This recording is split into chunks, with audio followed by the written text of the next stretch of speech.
Okay, so what we were just saying is it is big time a part of like the climate now because you've been powerlifting back in like 2018 that Mm, people are actually being like this is real where you can make your money off powerlifting, which is crazy. In 2018 when you started, that was like a pipe dream. And I don't gotta tell you because now you're a world champion two times. You're on your way to Sheffield for a second time.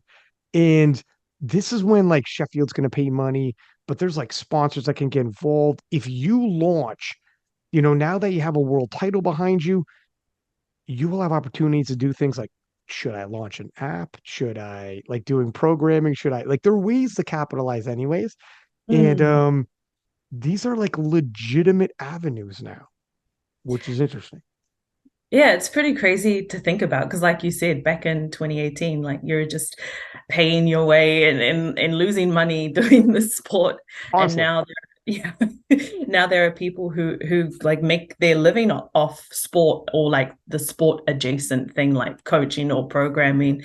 Um, and we are just talking about Jess, how she's a pharmacist. And I think when I saw her at Sheffield, she said she was going back to like a 12-day working stretch. So, Oh, well, so I think she still works quite a bit as a pharmacist. And I think when you're like in healthcare specifically, you spend a lot of time and effort trying to get into that sort of area of work, and you have to definitely have some kind of passion for it. So I right. can never see myself as not being a doctor, and I'll always want to work in my job because I love it. It's what I do.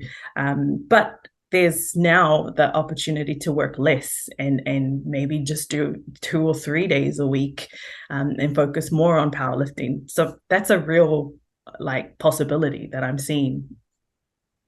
Especially a doctor. Like Mm. that's the type of job that your parents brag about when you have. Like my daughter's a doctor, Yeah. doctor, lawyer, whatever.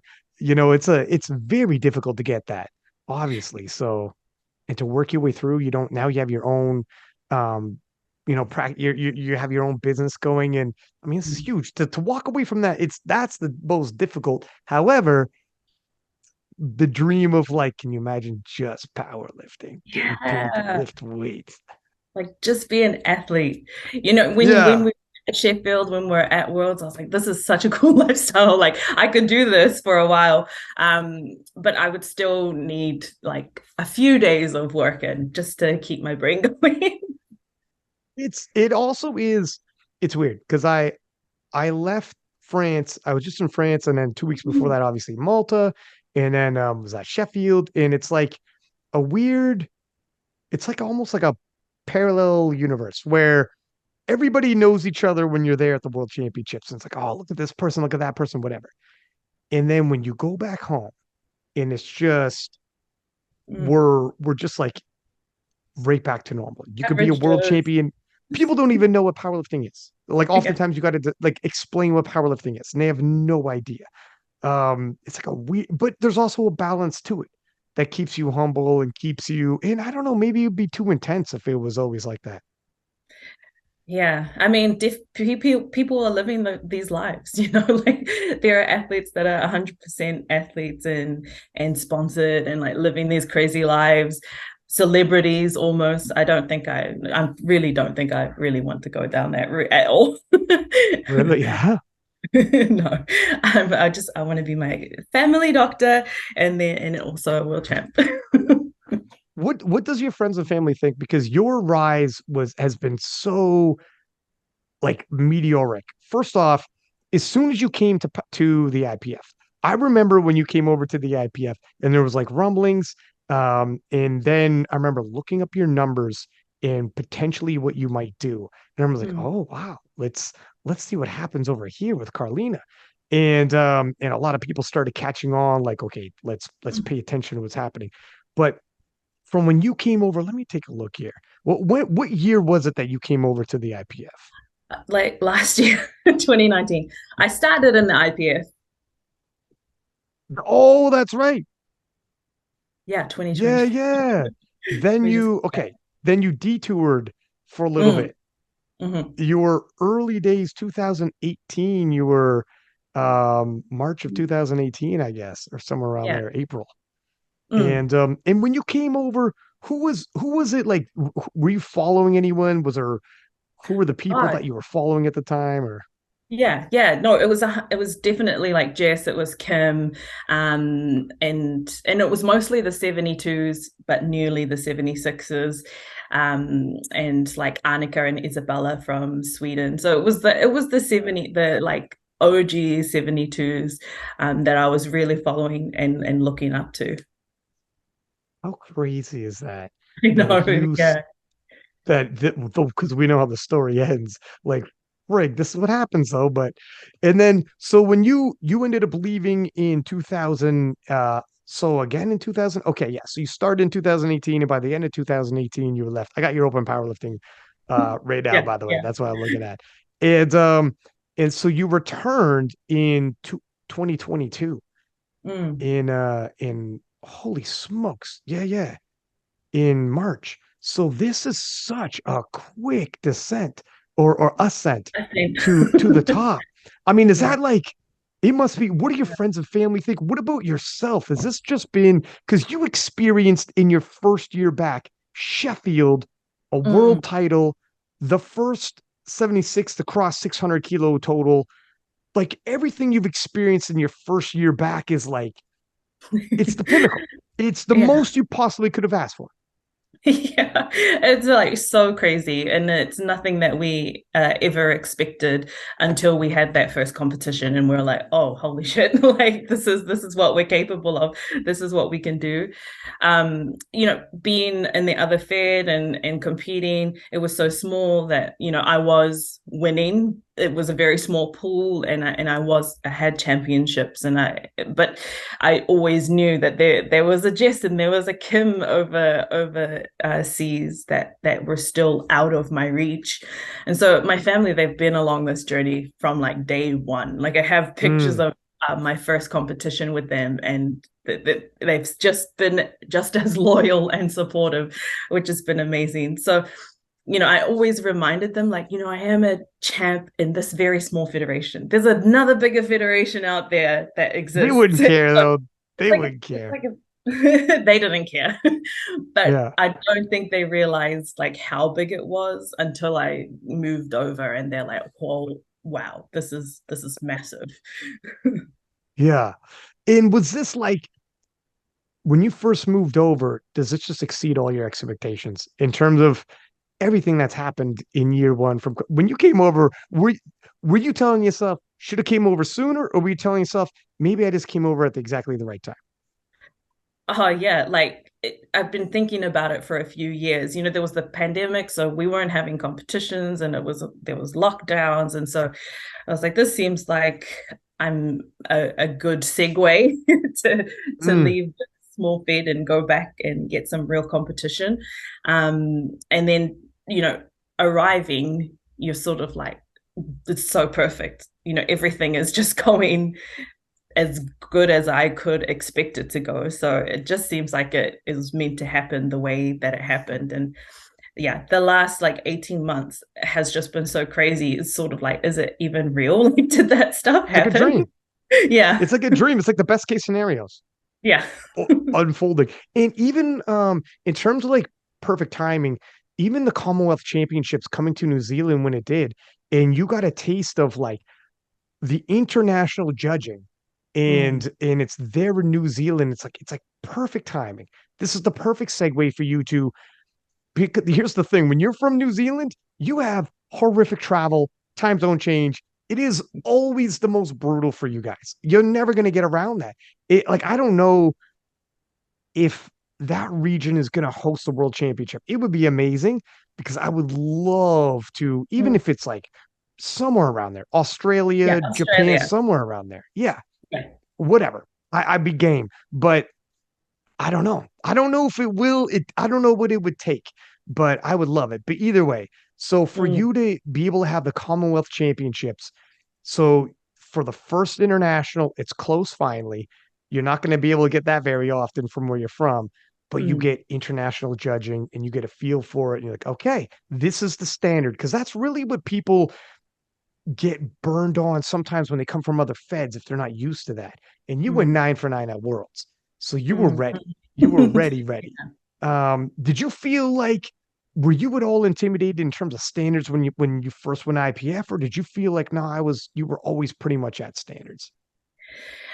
We just always watching it and being familiar with it, you know that even just at like a novice comp it's a different standard, or nationals is a different standard. And Mhm. yes, being or similar to like USAPL, sometimes things look a little bit, depth looks a little bit higher that's passing. So I do think it was a bit like that. I can definitely think of competitions where I'm like, I wouldn't have given me that, but thank you.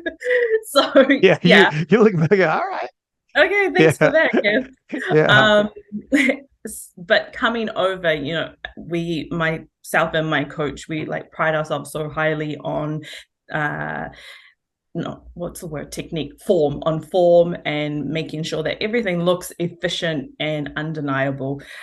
So was just really working really hard on that. As soon as I knew I was coming back over, training like that, there's nothing like someone saying it will be there on the day.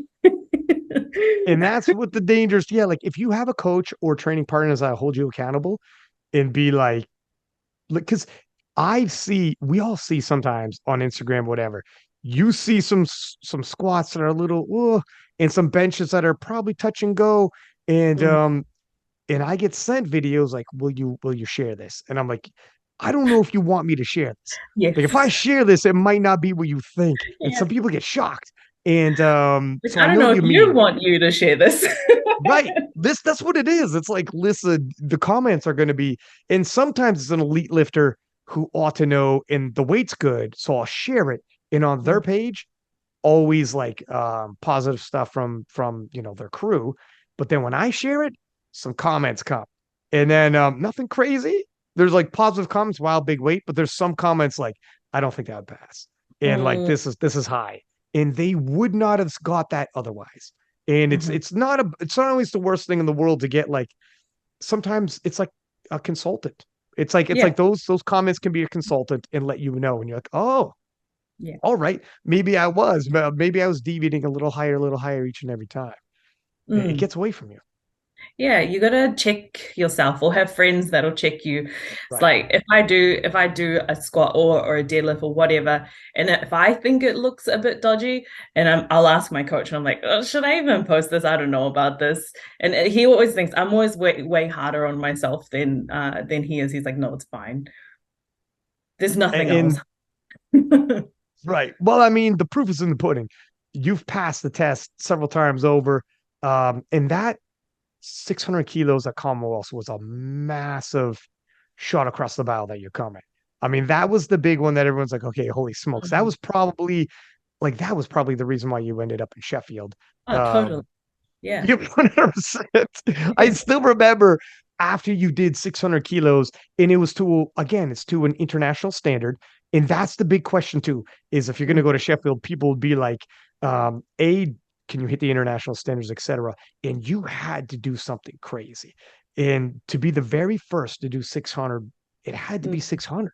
People were mm. people were like, why did she do 600? Yeah. Like, why? And it's like, because she had to. She wasn't at Worlds. She had Yeah. to. The other girls are at Worlds and they're recruiting from Worlds. And you're like, I got to do something that's the first to ever do it. And Mm. 600 was that number. Yeah. It's just the way it is. You had to, and then Yeah. your video afterwards, SBD, send the location. And we all know the location was Sheffield. Yeah. And it was like, oh, it was good. You played it perfect. Yeah, it was just, yeah, I'm just thankful. You didn't put in the hard work, and that's the goal, and you're like, this is what I'm working for. But then when it happens, you're like, whoa, that happened. Here That's we go. Yeah. yeah. Did you think at the time, I know obviously you shouted out SBD after you hit 600, but were you telling yourself, all right, this is real. I might actually get an invite despite not being at Worlds, or were you telling yourself, whatever, it's a fun thing to say. If it happens, cool, but I'm not really banking on it. Like how, or did you actually think, you know what? If I hit six and I'm the first 76 to hit 600, and you knew this was all based off of world records, and you kind of knew it might look a little funny if I'm not there. Where you think like I might have a shot here if I actually do something big. Yeah, no, I totally was. Like, 100% thought that. And because straight after you're like getting bombarded with like everyone being like, you're gonna get the invite. And so my head is like up here and I'm like, I'm Right. definitely Yeah. gonna get the invite. Like, how could I know? I did everything. But then as Yeah. time, it took like two and a bit weeks for it to get sent. So by maybe a week, I was like, I don't know if I'm getting this invite. Yeah. Maybe I not. don't know if You're like, that was oh enough no. actually. Yeah. So yeah, by the Well, time they sent it, I was doubting whether I was actually going to Sheffield. I was like, that's fine. It would be awkward that I'm not going. right. Well, this is what I was saying on the podcast is like, due to the way they had it set up, it'd be tough. Like for sure, Agatha and Jess head to head would be a good showdown, but but it's not really, it's based off of the world records. Like everything's Mm, based off the world records. Like the overall ranking is based off of world records. So then it'd be like, that's an awkward conversation if yeah, that person's not there who has the world record in the class. Um, yeah. so when you found out you got the invite, what were you thinking then? Oh my God. I was just like, again, you work for it. You This is the plan, this is the goal, and then it happens. And I was just hyperventilating and in tears when I saw the email. We were like driving on the motorway and I got the email and I was just like, I must have done something stupid because my partner thought like somebody had died or something. Like I got like really bad news because I was just like in tears. Really? Were you really? I was. Whoa. I was just, yeah, it was just, yeah.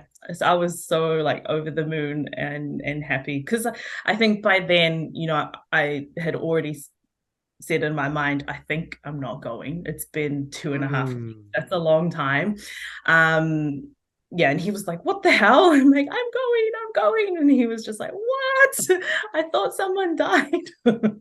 Yeah, well, it was a dramatic moment. Like the thing with Sheffield too, obviously the hype on it was crazy, but holy freaking smokes, was that like a an insane event. Mm. I've never seen anything like it. It was that was Oh, it was nuts. yeah. I still feel like there's no words to describe how amazing that experience was. And it just took powerlifting to a whole different level. And I haven't even, at that point, hadn't even been to any competitions before. So I had nothing to compare it to. But I was like, True. this feels like a professional sport where the athletes are professionals and there's media and there's, all of this stuff going on. But it was the first time that I was seeing people like Leah and Amanda and Bonica in real life. So, it was, I don't know if it meant more to me than it did to them, but it felt like I had so many different levels of excitement going on. It would yeah, that's probably the benefit where some people like Bonica, Amanda, like you just said, they've done several world championships, and the world championships themselves got a little bigger each and every year. So for them, every time the world championships got bigger, they just felt like okay, natural progression for them as well in terms of like pressure or handling things. Like Jess Agatha, not as she's young, but she had a little bit whatever. She had Lots of equipped worlds, worlds. classic worlds, Yeah. right? So it was like progressions that wouldn't be as shocking to them when they showed up. It's still going to be crazy because I've been to a lot of worlds myself and it's still crazy. However, for yourself, I bet your experience was different than the others because Mm. you would have been like, holy, you went from 0 to 100. Yeah. You went, there was like a rocket ship strapped to you and you just Yeah. hit the scene, hit 600 and bam, in the biggest powerlifting event maybe of ever. That could have Yeah. that might be the biggest pinnacle event of all time, and you're like, okay, I'm here. Mm. Like how that's a lot to digest. Yeah, it was totally crazy. In that going from 0 to 100 and then also feeling like that new kid on the block that maybe people don't know. And so like I always remember this when I first saw Delaney in the elevator and I was like, I don't even know if this guy knows I'm competing in this thing. So I was just like introduced myself. I was like, I'm Karlina, like I'm also competing because I don't know, like you're Right. really famous. It's true where you're like, we haven't met in real life. I don't know if you because some people pay attention to powerlifting, like Yeah. pay attention. And some people just pay attention to their weight class, a couple around their weight class, and not too much more. Yeah. And like You never not know. the opposite gender, you know? So I was just like, this guy, I could be just somebody in the hotel. That's right. Do you pay attention to powerlifting? Like as a fan? Now I do, like having joined the IPF, I started watching all of them, and especially this year because of how interesting every single weight class, especially the women's, has been. Before Mm. then, like not really. I didn't know like anybody outside of the 72s or even sort of like Really? the podcasts or anything. I didn't know anything. But coming over, I was just like, wow, I need to know who these people are. And so yeah, it's been like a big year of learning who everybody is. This is so what a fascinating year for you. Especially like you literally just jumped into a whole world of this. Then if you're taking it all on like that. Yeah, yeah. It's been really, yeah, it's been crazy. Your life changed in a year. Not many people, people say stuff like that. Your life legitimately has. And it'll probably never go like for here on out, you'll always be a world champion. For here on out, everything you did can never be undone. Mm. Yeah, and I feel like it's this year is gonna be like just as crazy in its own right. Well, for sure, because you're the world champion now. Yeah. Um, it is in New Zealand. It feels like New Zealand now is also peaking for popularity in terms of powerlifting. Like because what you did at Sheffield and now a world champion, obviously, and the 600, everything. And then Evie Corrigan, Tim winning Sheffield, Tim Monagatti did not win, but he got a silver medal at the world championships in like a crazy showdown. He beat Taylor Atwood. Mm. I mean, you got Megan Lee Smith Mhm. getting onto the podium as well in the 52s. Like Yeah. New Zealand, oh, even yeah, like Dual New for Zealand is the stacked. 84s. Yeah. Yeah, Like it's what is going on in New Zealand right now? I don't know because these aren't we aren't new lifters as well. Like these are some of them are very veteran seasoned lifters, and Yeah, Self and Jewel have been lifting for 5 6 years. Same and Megan, I think, is similar, but um, it just seems like the time for everybody to be peaking in New Zealand, and I just hope that the more Kiwis that see it, the more that they realize that we can be on the world stage too. We can stand on podiums too, and it's like sort of bittersweet because I know there are strong people in New Zealand. I know there is, and I'm sort of like I hope they come. I'm pretty sure I'm inviting the person who's going to beat me. well, that's the thing. I mean, who knows? But it is like one of the biggest ways that you recruit people in your country is have some stars, and then they end up like on social media or whatever through all the different avenues now because there's so many platforms, right? So many different social media platforms with the live streams and stuff.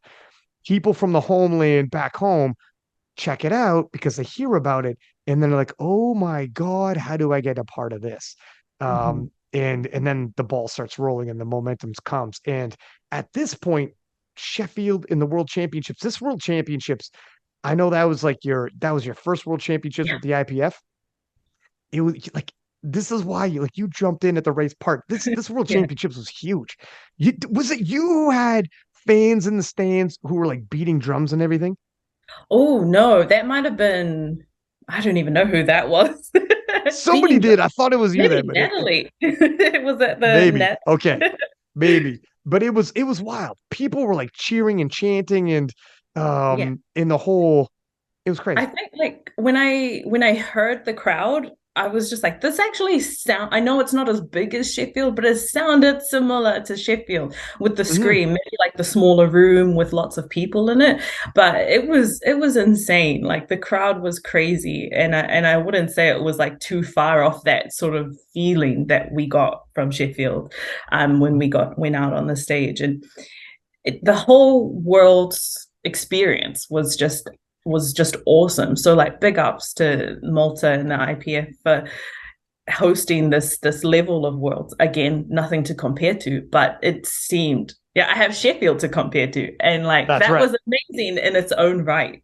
It truly Mhm. was.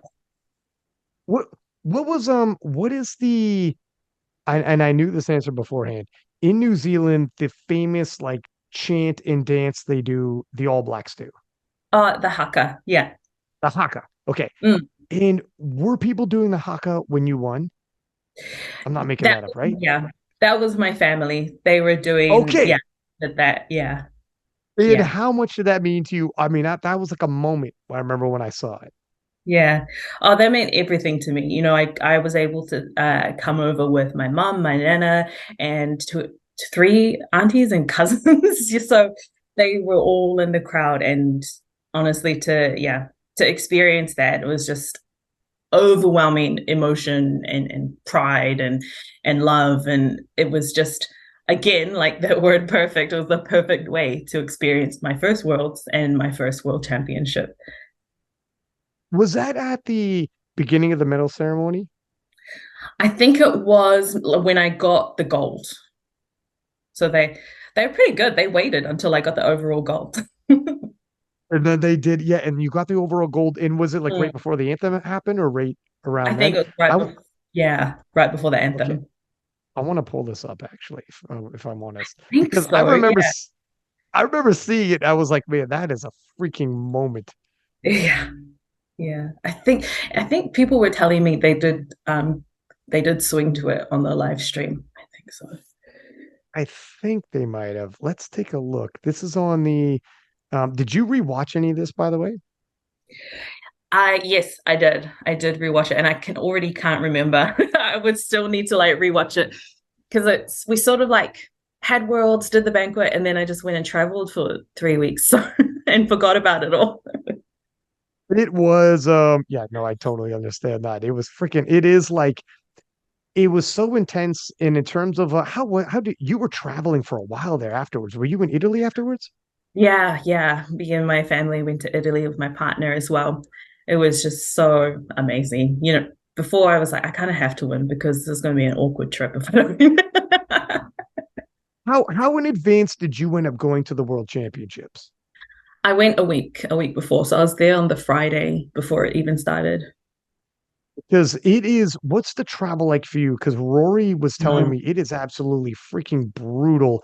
And that is like probably one of the most yeah. don't it's variable that can impact you. I know you had to deal with it for Sheffield and you appropriately got there, obviously, but it's something that like with the time zone changes, I think at one point Rory said 3 to 4 different flights depending on if you have Mm. layovers and whatnot. Like it is crazy from New Zealand. Oh yeah, like the most direct way that I could get there was 30 hours. That was Oh that's my the quickest God. way to get to Malta for a New Zealander. And the only way around it is to get there early. That's really the only way around it. And did you if you were going to compare this to Sheffield, what do you think is the difference between your two experiences? Like in Sheffield, I remember you said afterwards you were like, next time I'm coming for all my third attempts. And Yeah. you went 9 for 9 this time. Yeah. And it's not about like if you're looking back at terms of like your growth from the 600 to the world championship, Yeah. what would you say is like some of the adaptations you made? I guess from Commonwealth, like that was a pretty like that was an 8 for 9 day. That was a consistent day. And then going from there to Sheffield, we had enough time. Like it was enough time to have a good prep. But you kind of went into that one being like, I'm just going to give it every single thing I have and like try and push out more if possible. So you're kind of Mm. it's literally I'm going to max out. I'm going to do that and try and break records. Um, and that's a high risk, high reward plan. And mine was high risk with some reward. I still came away with like, for me, like, I'm like, whoa, I've never made money off a competition before. So that was a Yeah, lot of money for me. Um, right. and so I was happy still, like, I was pretty happy with that, you know, the experience, even though I went 6 for 9. Um, and then going from Sheffield to Worlds, like only 9 or 10 weeks preparation. And for me at that point, like I'd already been pushing nonstop for over a year at that point. And I think I was asking a lot of my body at Sheffield, and then I was asking for even more from it when it was kind of in a big deficit, and it was really wanted a break. I was sort of just willing it and forcing it to keep going. Um, Mm.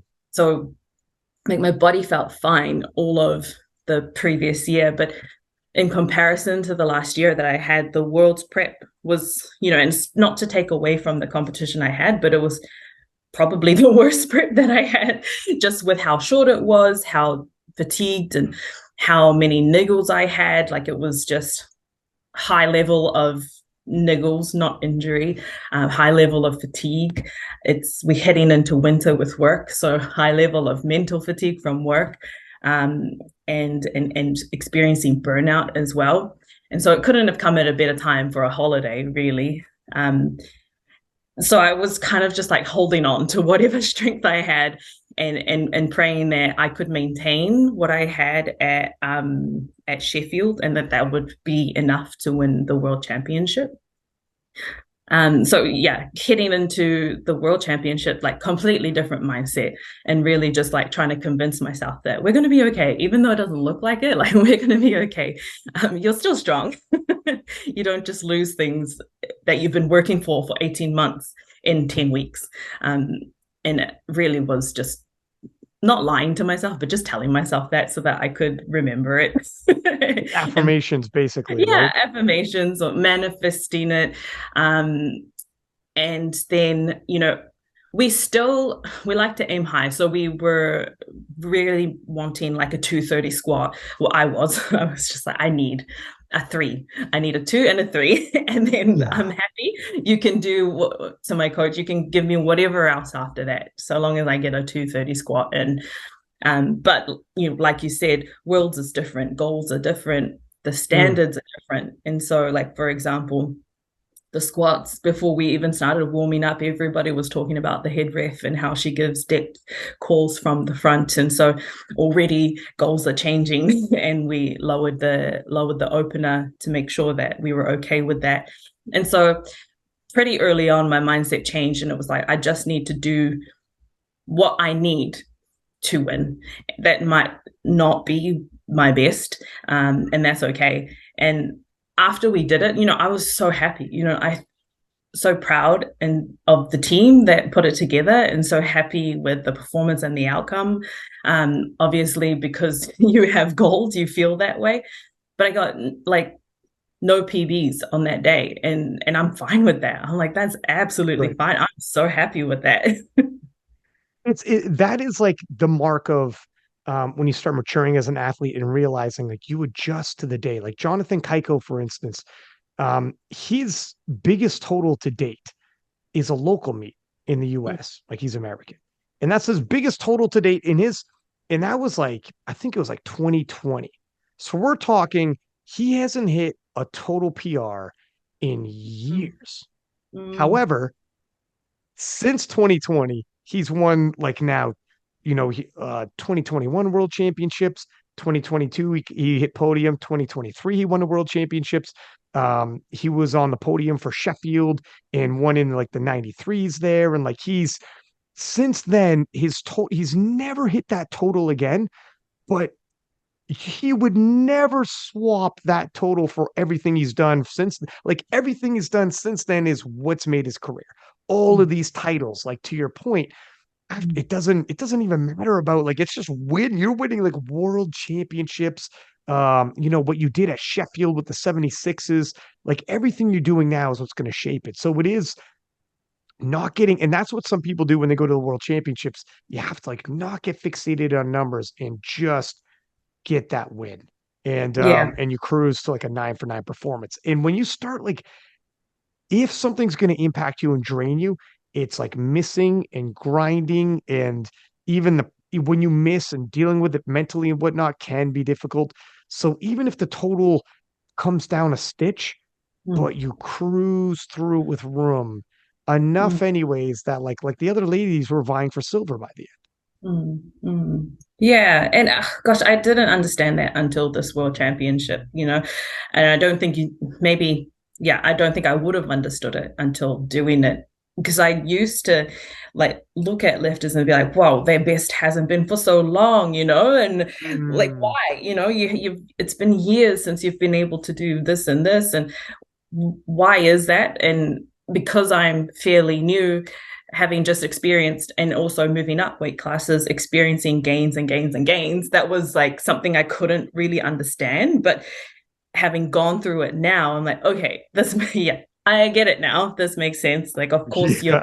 your best is going to be local because that's just the perfect environment for you.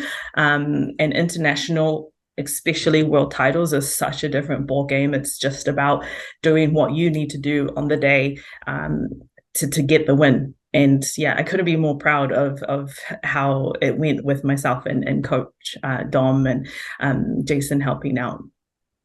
It's those adjustments that make you that's why like Jonathan Keiko is so difficult to beat, and why you're going to be difficult to beat is if you make the proper adjustments on the day. So Mm, and it the door swings open if you start missing some lifts, and all of a sudden it's like, oh, okay, that's what I needed. And you yeah, gotta stay keep that door tight, keep that yeah. door ajar. Was there any surprises for you at this World Championships, or or was it pretty much what you expected? I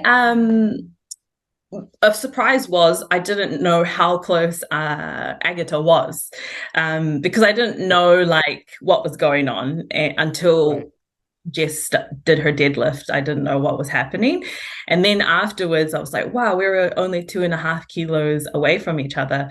I hadn't planned on it being that close, so I was like, damn girl, you You're like, go. oh wow, you were on me. Okay. Yeah, you're like right there, right behind me. Yeah, so that Right. that was a surprise, not of her like potential or her capabilities, but just of like what I had planned to do. But I guess, Right. when you don't know what's going on, then anything's going to be a surprise. Do you like to essentially put on the blinders and just not pay attention to what the other lifters are doing? Yeah, yeah. I feel like it doesn't make a difference to how I lift. Like everything is high stakes for me, no matter what's going on. And I think like I have been competing from the point of like attacking as much as I want to. There's nobody behind me, so I might as well just like put whatever on the, well, not me, but my coach might as well just put whatever on the bar, and then I'll just go and lift it. I've never had to defend. I don't know what that feels like, and I feel like I don't want to know. So Well, when you mean defend, do you mean like when someone's like threatening your position on the yeah, rankings? yeah. I've never Ah, had to do that before. The first time was I don't know if I'd count Sheffield just because it felt so different, like the way that we were competing, but definitely at Worlds. Um, I don't know if I would like to feel that I need to defend. So I always feel like that, but not like specifically like this many kilos for this person or this spot. mm. Do you think that Sheffield helped in terms of alleviate stress, because you can kind of put on the blinders after winning, like, because obviously Jess and Agatha are at Sheffield, and you win the battle of 76s. You go to Worlds, and you could somewhat put on the blinders, and if you're not missing, even without looking, you're probably telling yourself, I should be ahead, but I guess you didn't fully know. But did it help alleviate stress on you as you're like, I think I'm in a good position. I should be, like, to your point, I shouldn't be overly having to defend right now. I should be in the lead. Yeah. Yeah. Oh, definitely. Like, and I think your like my coaches and my team, they give me sort of like cues. Like I can read what's going on. I can Mhm. read if I'm not in a good spot because they're looking stressed. And they kind of like, I don't know if they're faking it, but they like sort of give me this vibe of like I still need everything, even though you're in a good spot. You still need this third bench. You still need this second deadlift. Um, Mhm. so they still give me those kind of cues, and that's really enough to make me feel really, really I don't know, hyped or ready to go. Um, but no like specifics. Yeah. I think if I was behind, he would tell me. And I just don't know what that feels like yet. It would be, yeah. I mean, eventually, these you're gonna get in a barn burner battle. It was here's the thing that was surprising about Agatha, and obviously Agatha's like super good to your point. So it's not necessarily a knock, it's just she starts off. If I pull up these, oh, are you still there? I'm just trying to restart the video just to see. No worries. Okay, cool. As long as you're still around, you can still hear I me, am. right? Yeah, it just Okay. stopped. That's okay. Okay. So looking at the reason why Agatha was so surprising to me, like Jess hits 220 in squats. You hit 225.5. Agatha is all the way back at 197.5. And when Yeah. someone is like we just aren't used to somebody being almost 30 kilos behind you. Like it's crazy how far behind she is by the time the squat event ends, and far behind Jess. But the Mm, amount of coverage that Agatha can hit during the bench press and then during the deadlifts to end up being 2.5 kilos behind, it's exactly. she covers ground quickly, and yeah, it'll be interesting to see how it move forward. But Yeah, yeah, the the bench is big so crazy. Like where you can rely on your bench so much, and yeah, that's enough. That's enough to pull you to second and within 2.5 kilos. It's insane. And I keep trying to tell myself, like, if she can do it, like, why can't I bench a little bit more? I'm wow. like, surely I can bench a little bit more. So this year, this latter half of the year, I think I'm gonna try and bench more. What did you think about some of the calls? Did you watch the rest of the world Yeah. championships like sticking around? What did you think about what were some of the standout performances and some of the highlights for you? Yeah, like being there so early, like I was able to watch a lot of it. Getting closer to my competition day, I didn't watch so much because I was getting a little bit too excited. Yeah. But oh gosh, it it really is hard to pick like a favorite because amazingly, like they were all so good. But one in particular was the 57s and watching Natalie Richards execute the way she did. And I just remember watching it and being like, that's what I need to do that. I need to have a flawless performance like that to win. And I was just Y- like, wow, I haven't You done that did. for a long time. It's So yeah, yeah, Natalie Richards, holy smokes. In her first year there, 9 for 9, wins the world title against like Jad of all people, who's yeah, yeah, a monster competitor herself, and wins best lifter in her first world championships. crazy. That's Yeah. crazy. Talk about a year. She's just like Yeah, shot up. She's having a crazy start to her powerlifting and IPF. yeah. I mean, obviously as parallels with yourself. You have first world championship and you win the Yeah, world title in a stacked yeah. class as well. But yeah, and what about the 52s were new team? Did you see the 52s live? Yes, I watched the 52s and that was just I was so proud to watch the Kiwis like uh put on the like clinical performance that they did. You know, yeah, it's hard to pick one because they're both Kiwi, but I was just Right. yeah, really proud of how they did. I was sad to see like the bad day that Noemi had because I know that that's not her, that's not what she would have planned for. That's not her capability. But I hope that she does go back to Sheffield to have that head-to-head battle again because that would be really exciting to watch. It's it's difficult to even wrap my head around the fact that like 450 now in the 52s is a bad day for Noemi. Like it's That is crazy crazy.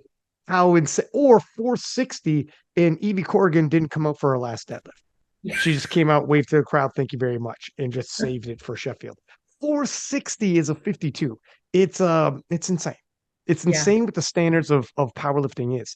And especially like on the why do you think the women's division's growing like it is?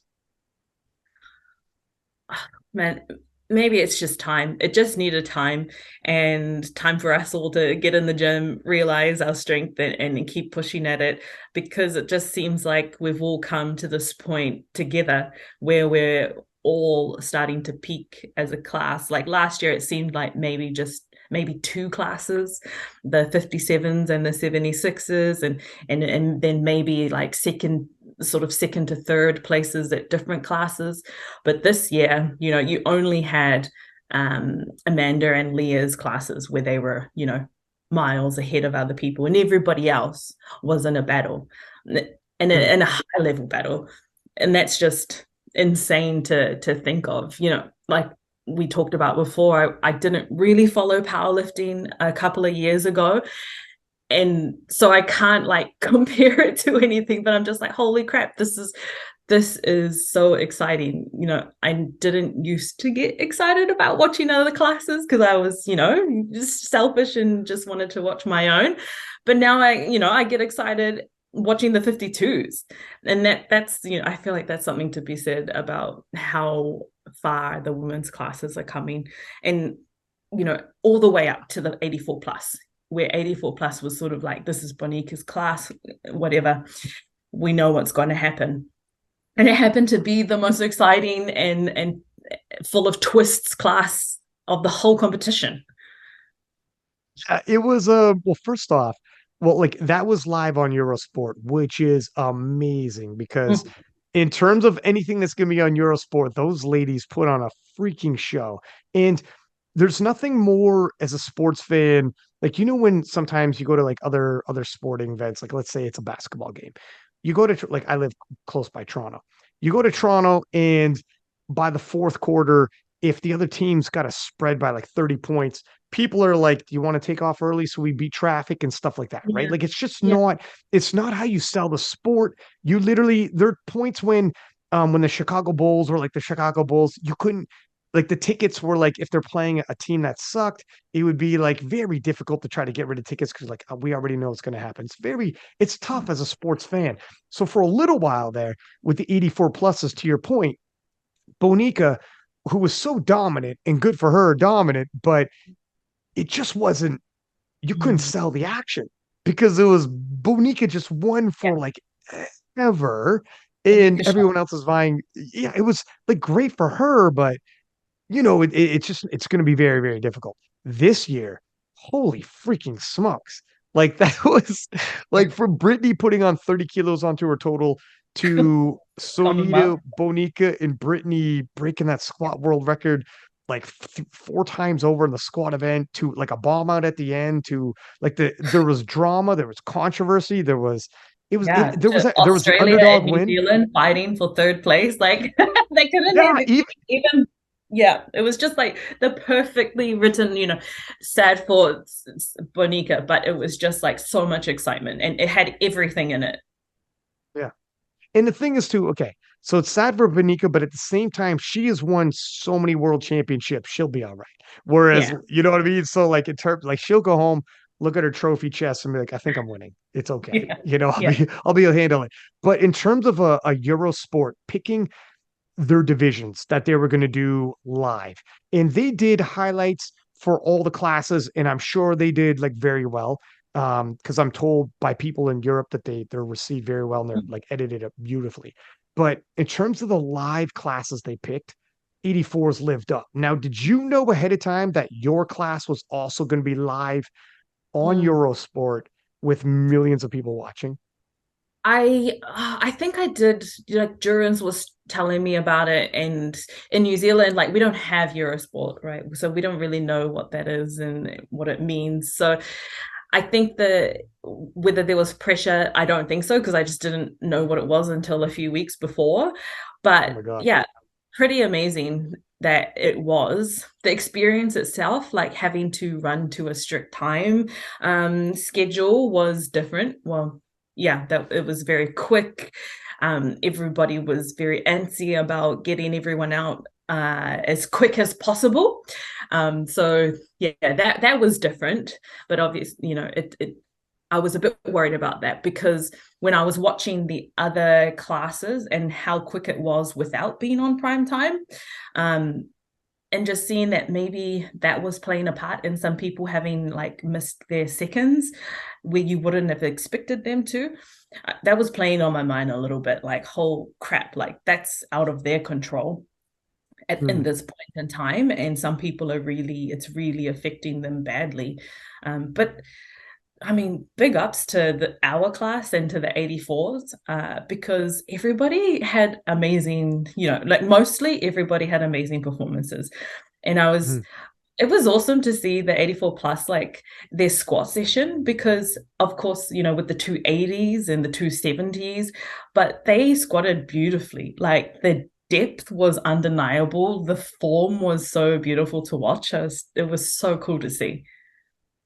And well, okay, so I mean, there's another thing that happened in your first year back that is crazy that you're like live on Eurosport. It is your first year back is talk about 0 to 100. It's crazy. But if Eurosport actually, do you know ESPN because you're from New Zealand, or will you have heard I do, like I ESPN see maybe? it with like UFC and stuff, but we Okay. don't have it, but I do know what it is. Right. Like you're aware it's like a massive sports channel, Yeah. obviously. Like, Yeah. right. So Eurosport is like the European version of ESPN. So it is literally this is where father son sits down and watch a ball game, a Mm. baseball game, and like millions of people are gonna watch it because that's what's on that particular day. That's like Eurosport is millions of people all over Europe tuning in, and you're on their televisions. And that's why, like, you not knowing might have been for the best or not Yeah. fully grasping because you weren't just the highlights, it was literally from front to back. Um, and they had like Eurosport TV people there, like on site. And I remember we were going through because even as a commentator, I mean, you don't want to flub this, right? Like, I don't want to make any mistakes or flubs or, yeah. And they had a TV producer with us. And at the end of a session, when we cut to the scorecard and we essentially say who's currently placing what, he would tell us, you have to stop talking for 5 seconds, then I give you the 5 seconds, and then you talk, and then we wrap it up, etc. And he's like, we're saying this because we have like, I think it was like, I don't know how many different commentators from around the world in all these different languages, but Whoa. we all synced up at that point. And when he was explaining to me, he's like, because we all the different languages of all the different commentators who were commentating on this live session, Oh my gosh. that is when it really dawned on me. You have those moments where you're like, no, no, like you were saying, no, I know it's big, but Hmm. well, you don't fully understand until TV producers like, I don't know what the number was. I'll just throw it out there. We'll say we have like 20 different commentators in, I mean, 20 to it could be a couple dozen different languages, all commentating on this because this is going live, live television to dozens and dozens of countries all over Europe. And millions of people are going to be watching this and we're syncing it up. And it's then that you realize like how big this session was and how big that day was going to be. And in the fact that like, yeah, Karlina, you were a part of it. Like when you won your first title, millions of people watched it with you. It's Mm, it's that's crazy. insane. Yeah. I would love that would be so cool to see that, to watch that. I don't know how I could get a hold of that, but oh wow. Like, and so they would have had to be like people who knew powerlifting that were commentating as well in all these different languages. That's an interesting, that's what's interesting. So in terms of obviously the English one is myself, Mm. and I think it was Joe Whiteley who did your session as well with me, if I remember correctly. But so they got us for the English, and obviously like we know powerlifting, but Yeah. that's a good question about do the other languages fully know? How do they bring that in? I'm not Mm. entirely sure. I'm not entirely sure. Mm. Um, Have yeah, you had any that's feedback from like European people that you know that watched it? the people I talked to spoke English, so I'm not sure. And I do wonder too if the reason why they had to sync us up was because perhaps the walking through of the play by play, which was myself, we call that the lead and the co-commentator. was English, and then the wrap up was different languages. I wonder that. Okay. I wonder if they're when they do the wrap up, and that's why we had to sync up. Maybe I'm not sure. It's weird because I mean, everything is so crazy. I just know my gig and what I'm doing, Yeah. and then how it looks because I'm not even European myself, so I don't Mm. even get to watch this. I Yeah. don't even get to like. I can see the stream, but yeah, it does beg the question, like, and that's a good question. Mm. Is it my voice on all of them and the international languages are on the wrap up and that's why we had to sync up? Yeah. So in Italian, in French, in Ukrainian, in all the different languages, Bulgarian, they have people giving the score afterwards and saying, well, so and so's at first, so and so, blah, blah, blah, blah, blah. Mm. And I'm not sure. That's a good question. That's really Even interesting. the highlights got told to me afterwards, so I'm not sure. Oh, wow. Yeah, someone's got to get someone who's not European needs to get their hands on like on Yeah. what it looks like so that we can all see it. Because it would have been different to the live stream, you think? Um, I think, well, certainly the English version would probably be pretty bang on. Yeah. But the other different languages, I'm not entirely sure. Mm, And that's mm, where, but it would be super cool to hear. Like yeah. I just want to hear what the Italian guy sounds like. I just want to hear him get Yeah. excited when someone hits Oh a my big time. gosh. I just want Because to they know, always like, sound excited. well, this is it, right? This is what, and and like to your point, yeah. Does he know you? Does he know Karlina?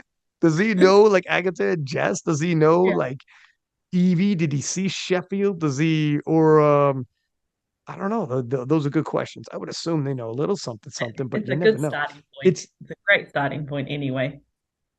it is but it is cool that this is where our sport is. And previously it was, I mean, I remember like streams at one point were just like god awful. And we're not even Yeah. talking like ancient history. And the streaming, the Viva TV people that do it now, they came on the year before I came on, and the streams like huge jumped up. And then I came on 2016, and I remember when I first came on the streams, the vetting process in who was commentating was like super duper loosey goosey, right? Mm, Because mm, everything's somewhat new. So we're yeah. kind of sort of finding our way. And then now everything is so serious that like to get into commentary and to do, be a part of the media team and what the stream looks like now, and the fact that Eurosport is comfortable with like the Eurosport is done by like our people, still the IPF people, the media team, and it's our media team that's putting out content that appears on Eurosport. I mean, that's just like it makes you feel good, like, oh man, we made it. You Yeah. know? I mean, the like level of media that was going on at Worlds was nuts. Like how they had their IPF booth where you did the sort of like interview a few days before, and the Powerlifting America, and then there were multiple cameras out back, like not just Eurosport. There was like White Lies, there was SBD, there was Powerlifting Motivation, I think. There, Yeah. there were a lot of people at the back. That was you know, having done Sheffield, that felt a little bit normal for me. But that might be different to other world championships that, some of the other athletes may have not experienced before. So the level was just crazy. And like this, when me and my family, I haven't told anyone, even my friends, this, but when me and my family went to Sicily, we just like went to the beach randomly one day, and we were at the beach, and like there was this lovely UK couple who were like staring at me, and I was just like, oh, maybe they're from Oh, New Zealand. Like maybe they're from home, because the guy, he kind of looked a little bit like Islander, what we would say, but he wasn't. And I was like, maybe I know him from home or something. And then they came up and they're like, are you Karlina? And I was like, this is not happening right oh, now. This is not happening right now. that's And my so family, cool. And that's normal life. yeah, That's it not never even like happened a again. powerlifting meet. Yeah, in Sicily, on a beach in Sicily. And My they God. were like so lovely. And I think, oh my gosh, it was just like crazy. And it never happened again. And it may not, but I was like, whoa, that's nuts. They were watching it while they were on holiday, like watching the world championships. Yeah, and this is what the thing is too.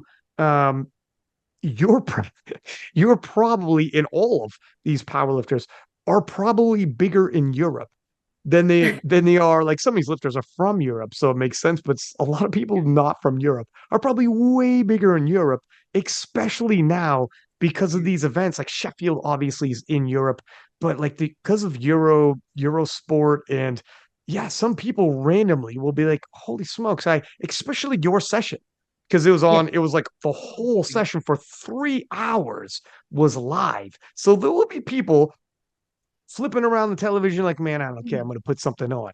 And even if they're not powerlifting people, will be like, what is this? And put it on and be like, oh, wow. And obviously you're going to stand out because you won. And it would be, yeah, if you were, I wonder if you lived in Europe, if certainly if you do multiple world championships moving Yeah. forward, it would be more and more common. But Mm. I mean, obviously you move back to New Zealand, it's going to be Little different. old Newton. Yeah. I wonder what this is going to do. We were talking about how New Zealand's star power in terms like obviously yourself, Evie, um, Megan, Tim, and it helps like recruit more people.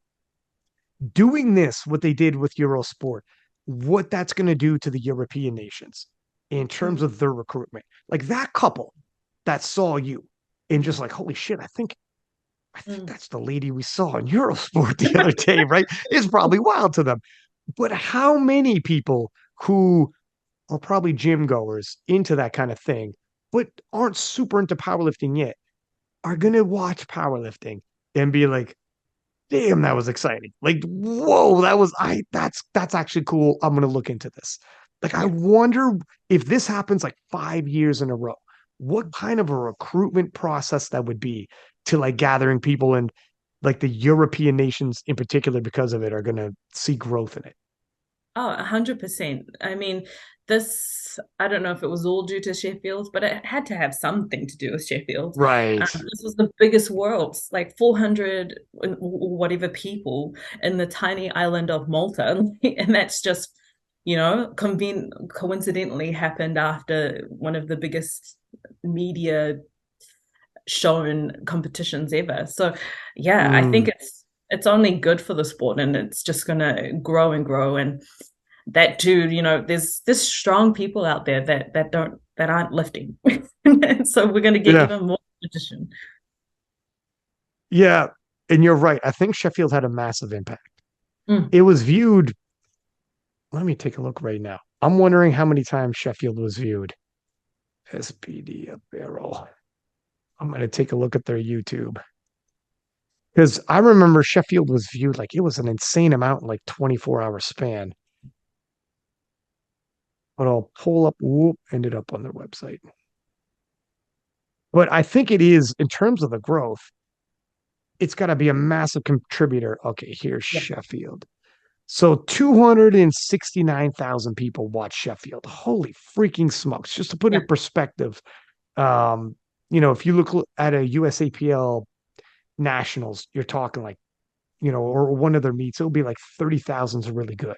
So it's like Mm. 10 times that type deal. Like it's insane what Sheffield did. And yeah, That's I just think the it was a first massive year. impact. That's the first Yeah. year, and having like just spoken with Pete about how a lot of their sort of um, media hype up beforehand was more rushed than they wanted it to be, and now they have this entire like 6 to 7 months to like really slowly drip feed things and get people excited and let people know that it's happening. Yeah, I can't wait. Well, I can because I'm tired and sore, but I can't wait to see what the second one is going to be like and the things that they're going to do. Yeah, far out. Yeah, no, it's this year Sheffield, the actual event itself is going to be like the first one was exactly that. The first one. This is the basement. This is as good as it is. that is the lowest of standard Sheffield's going to be from here on out. And that's saying a lot because that Sheffield was phenomenal. And then the build up content and digital assets they're thinking about creating and some of the ideas that I was hearing, Mm, um, I mean, it's gonna be far greater, far more robust, far more of them. And we'll have to see with the rollout and how it all happens. But in terms of the reach for it leading up to Sheffield and the athletes themselves telling their story and the push that'll come from it, the ideas I'm hearing, it's going to be crazy, and that is going to be a huge plus in terms of recruiting athletic, you know, people in their athletic primes when they're choosing sports, and then they're going to find these digital assets all over all the different platforms of social media and be like, I want to try that. And then when the Sheffield event itself rolls around again, and they're planning on leveling up once mm, again, there's another huge carrot in cast and a beacon of light for all of these, because we're all these sports are vying for the athletic youth and primes, right? In their mm, prime to come over. And so it's another huge asset for that. And then that just feeds over beautifully to worlds. And then the world championships, I think you're right. I think like in terms of why it was so robust, for a lot of reasons, Eurosport and all the other things are helping as well. A lot of different movements they're doing, but the IPF is making a lot of good movements with SPD hand in hand, and frick, it's going to get bigger and bigger. mm, So we'll see. And yeah, you came in at a perfect moment, and you're 100% right. The media was, it felt like the athletes were like continuously in some kind of an interview or pictures or mm, or had people taking videos of them or something. And I could tell you that that is pretty flippin' new. Even just from like last year, wasn't mm. nearly as much as that. Yeah. Everybody is leveling up. Yeah. And And I guess it's just something to for us like as athletes to like adapt to because it's a mhm. normal part of sport when you watch other sports. So, they spend the week and days before doing media and they all talk about how it's not their most favorite part, but it is a part of it. And yeah, it's just exciting times. The reason why I like it, like I'm the type of dude who gets super caught up in the moment and like, oh my God, this is a moment happening. Like Mm, like you'll when this all goes, that's all you'll have is the memories. So mm, when capturing it all in all these different interviews and whatnot, it's like a timestamp to how you felt at that point. And like 15, 20 years from now, mm. you'll be glad there is so much media on it because you could look back, your Yeah. kids can look back, friends and family or whatever, and people who meet you later in life that don't know you now could go back and have relive it all from like preview interviews to recap interviews to like on-site interviews to Mm. it's I don't know, it's Mm. good that it's all captured. Yeah, yeah, and like I just watched the white lights media videos the other day, and Oh. they're awesome. They're like sort of breakdowns, highlights of how the thing went. And if you're not watching a whole 3 hours, you're watching this 10-minute clip, and you get just excited kind of watching it. Yeah, oh, those frick man, those guys absolutely kill it when they put together those videos. And that's also for people to like convert people into powerlifting. If they don't want to sit down for 3 hours, that's how we're gonna get them. Yeah, yeah. You With the watch that and music, you're in. the exciting music, and the how they're just well, was it your live commentating? Was that the live stuff, or did they get you to Yeah. do? Oh wow, that No, that fits so was perfectly. I know. When I was watching it, I was like, because that's the difficult part. If you had brought me in and got me to give sound bites, Mm, it's kind of cheating mm, because I can just soundbite over what you have in front of me.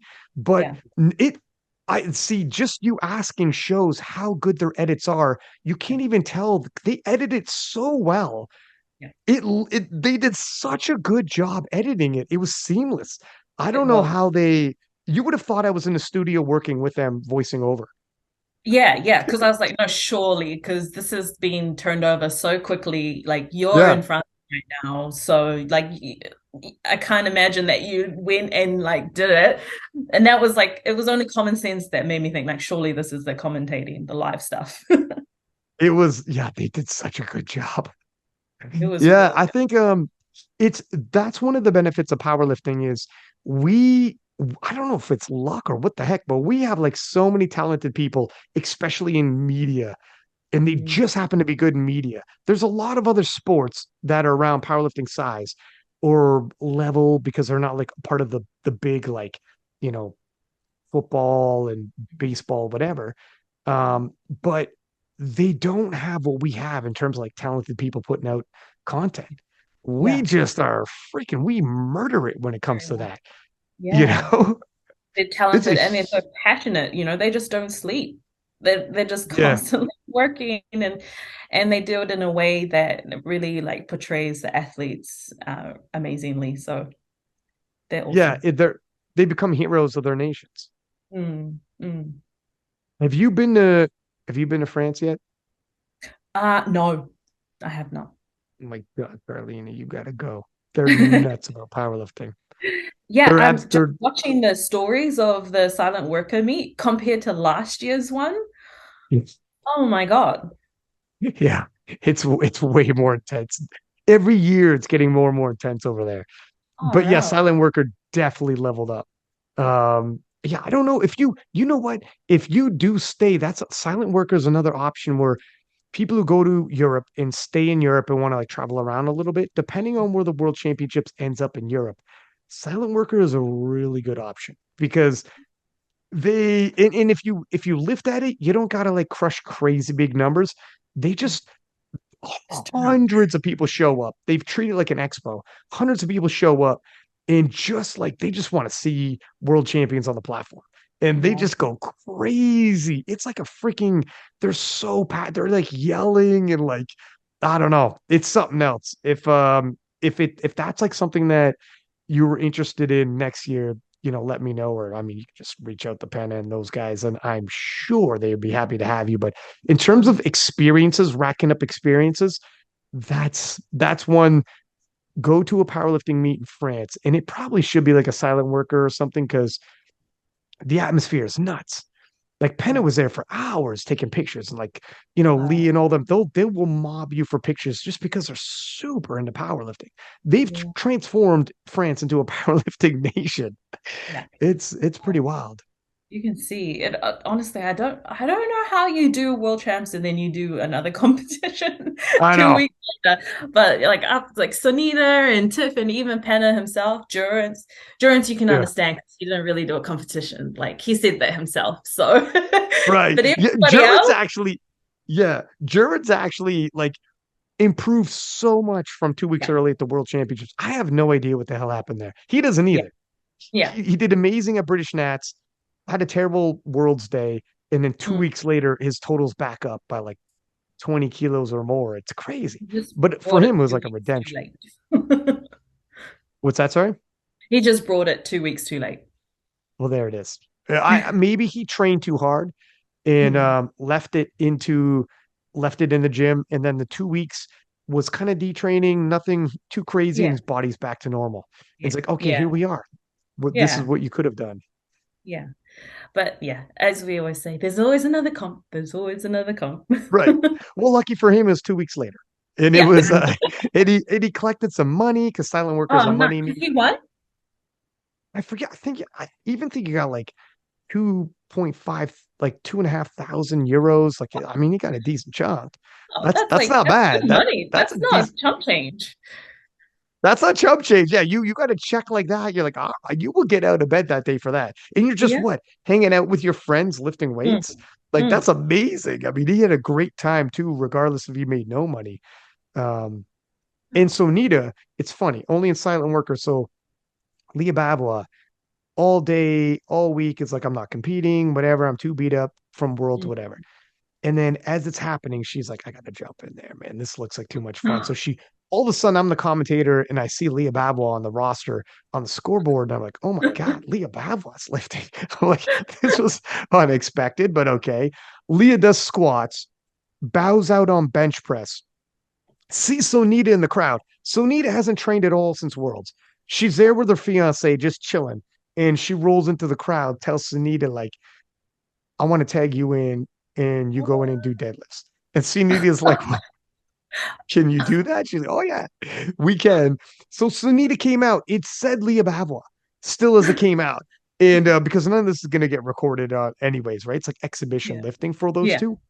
And then so whatever, Sunita thought she was showing up to watch powerlifting, did zero training, and Oh my ended God. up hitting like a massive deadlift. And she's like, all right, whatever. This is the way, this is how it goes in silent worker, I guess.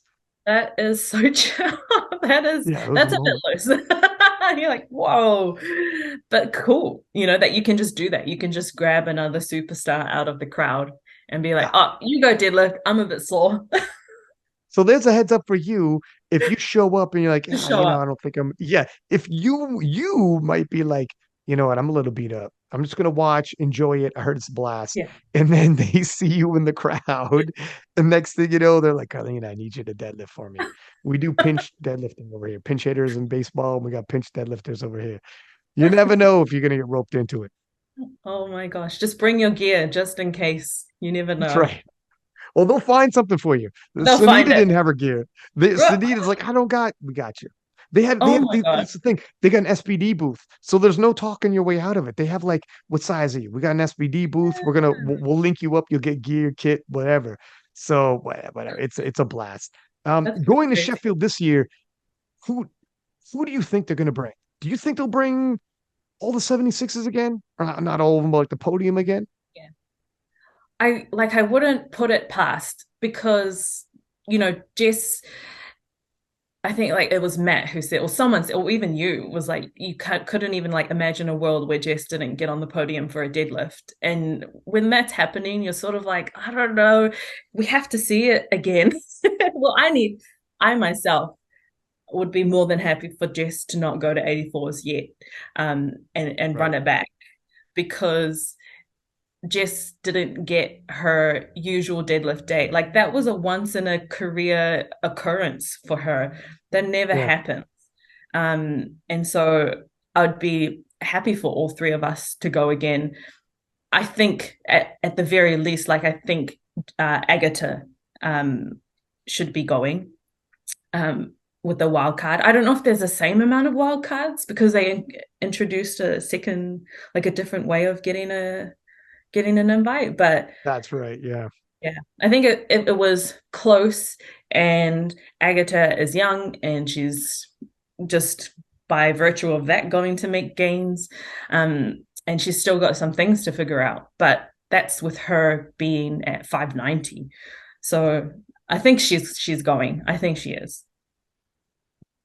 I think you're probably right. I think Agatha made a hell of a case, and being two and a half kilos behind really Mhm. helps for sure. And we'll see. And she's super duper young. I think she's born Yeah, in 2002, so I she know. would still be a junior. So her she could make some progress. Yeah. It's tough making progress at the top end. The bench rule hurt her quite a bit. Yeah. But she could continue to try to make adaptations on that bench rule situation. If she could get her bench up, who the heck knows? And Mm. yeah, for the sake of the 76s, the more the merrier for Mm. sure.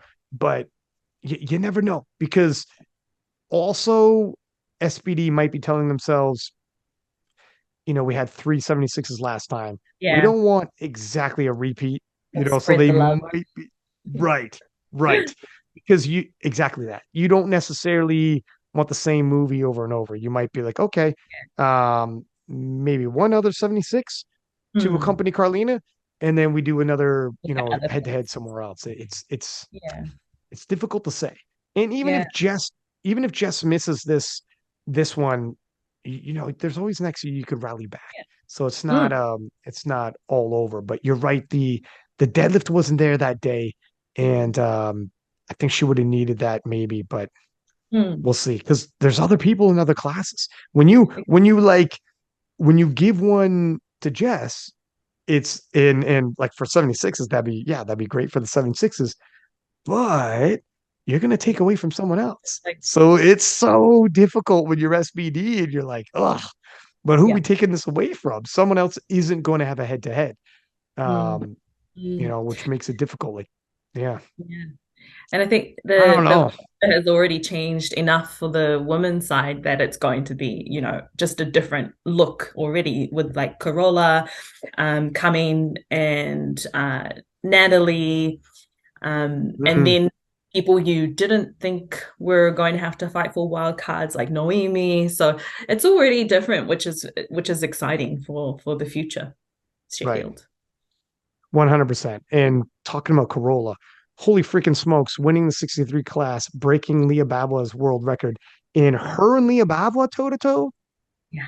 if they're at Sheffield and they got to be in the same weight class, Yeah. uh, that will be bonkers.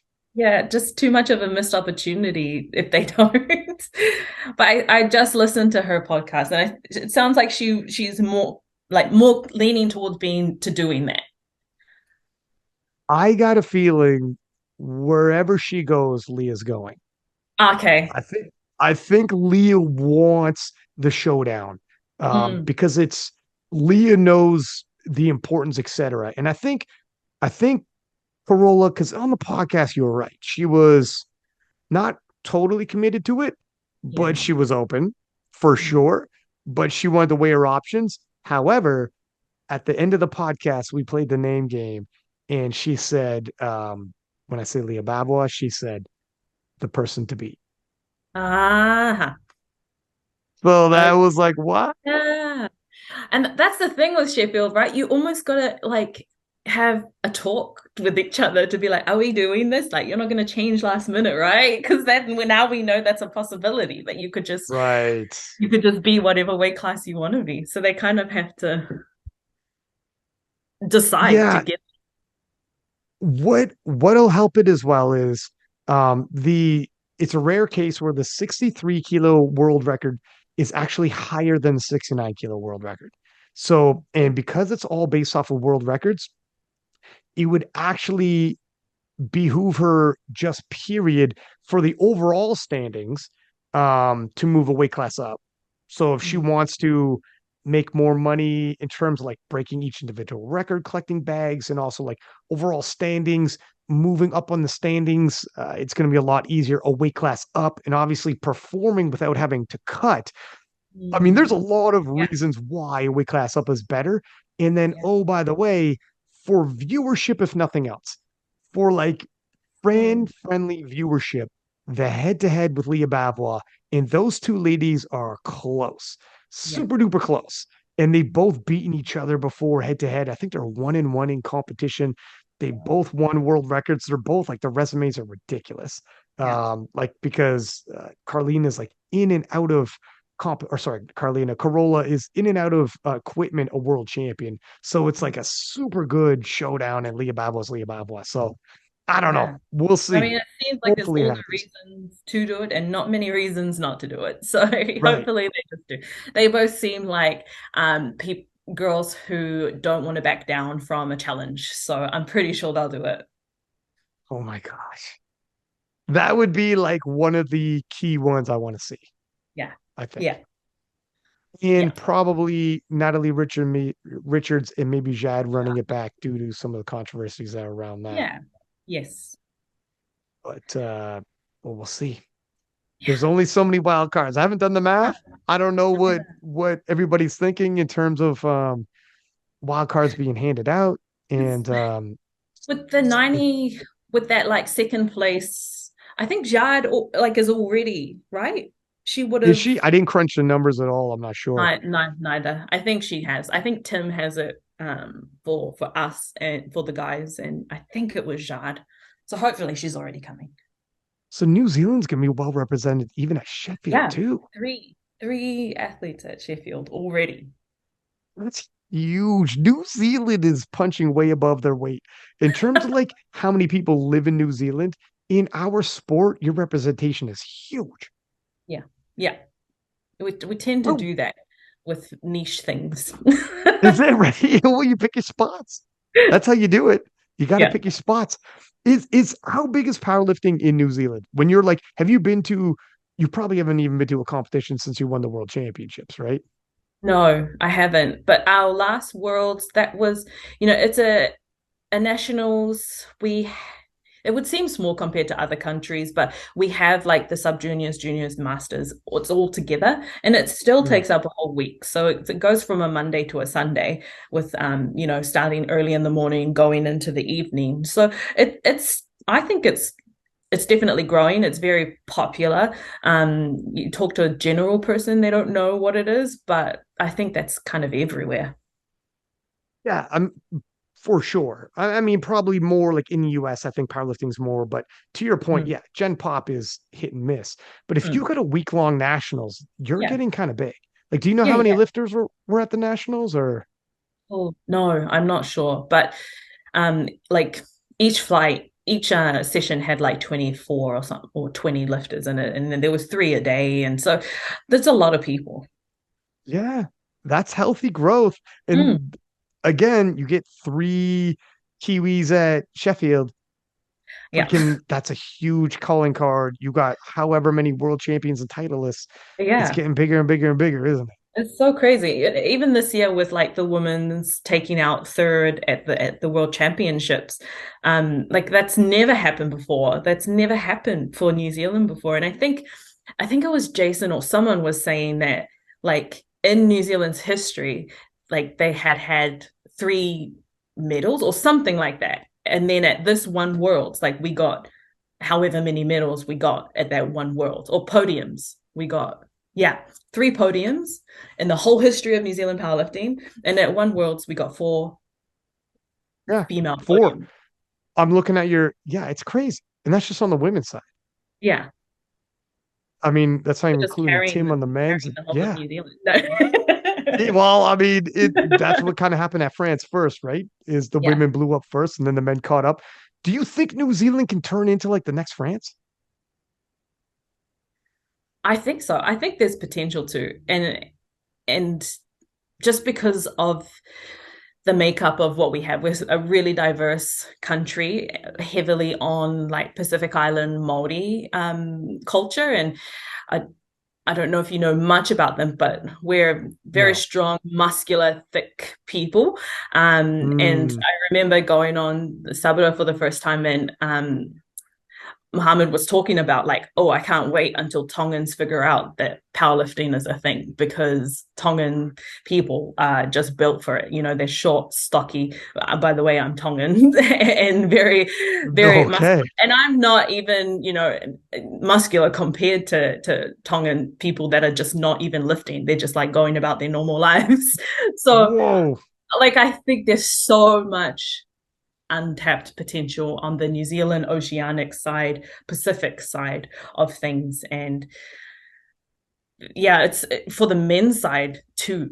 Like it'll be over, I reckon, if some of these Pacific island guys maybe stopped trying to become All Blacks and did some powerlifting.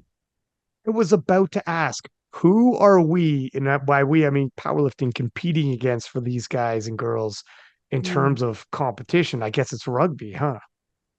Yeah. So, I mean, that's where everything, all our strong people go into rugby. And then for strength and conditioning, they do some deadlifts and squats on the side. And they will just at baseline be enough to win like a regional championship without any coaching, Hmm. probably. This is where like what you guys are doing at the World Championships in Sheffield is going to start getting some people's Yeah. catching their eyes, Yeah. and they're like, hold up. Wait a You minute. can make a little bit of money doing this. You're gonna fly all over the world and experience everything like this. Well, it'll Mm. you a lot of All Blacks only have so many positions, Yeah. you know? Yeah. There are only so many spots on a rugby team. Right. All right. We'll For see what both. happens. What France did to help explode was like they all do refing as well. They're part of like the federation, and they're also doing like meet directors. Like Silent Worker is a brand, but it also like they hold the competition. So it's Penna and Leah and Penna's fiance Anissa, who does like tons of background work. And but like Turbo Tiff, like they will like set up the entire, you've probably seen all this stuff before, but like setup is crazy the days before, like the week before, and like they would stay up to like 1 o'clock in the morning the night before, and then like tons of them. And, like there's so many people involved with Silent Worker, though I was just naming like world champions, but there's so many people Mm. involved. And then the next day, I'm there walking around and looking at the roster and I see them in singlets. And I'm like, you're competing? I'm like, you were like working all week. Like I left at 1 o'clock in the morning. I'm like, damn, I'm gonna be tired tomorrow. And I was just Mm. commentating, you're like competing. But this is Yeah. the way if they don't do it, no one's gonna do it. Yeah. So like in France, they have that attitude of like they are super duper ambitious and into growing. Like Penna, Leah, Turbo Tiff, and Nisa are SBD France. Mhm. They are a silent worker. And Anissa's like in the federation and they hold competitions and they're all refs Mhm. as well and do refing at local meets and stuff and do Mhm. seminars. Like they like as well as coaching. So they like are Yeah. so super duper into powerlifting. And then they are like the media presence because they're massive on social media. So it's Mhm. they you get like people like that and the whole thing starts moving forward. And I don't know in New Zealand, you guys might have stuff like that, but and that's a big ask. Like you're a doctor for Yeah. God's sake. You're a freaking doctor. It's not like you could take on Yeah. a whole heck of a lot more. But if you got people who are like holding competitions, meets, obviously you guys held the Commonwealth Games, which is huge. Yeah. I know Team Canada sent some people. So it's stuff like that. When people start not only winning, but also being like, we're going to start like, Mm. holding competitions, refing and doing everything we can to grow it. But it's Yeah. tough. It takes a lot of different pieces. That's for sure. Yeah. I mean, like to your point of when you're talking about you could, you know, quit your day job and start doing this, like it sounds hard. There's me and Jess and Taylor and everybody else has normal full-time jobs and also powerlifting. Mm, That must be so hard. How do you make time?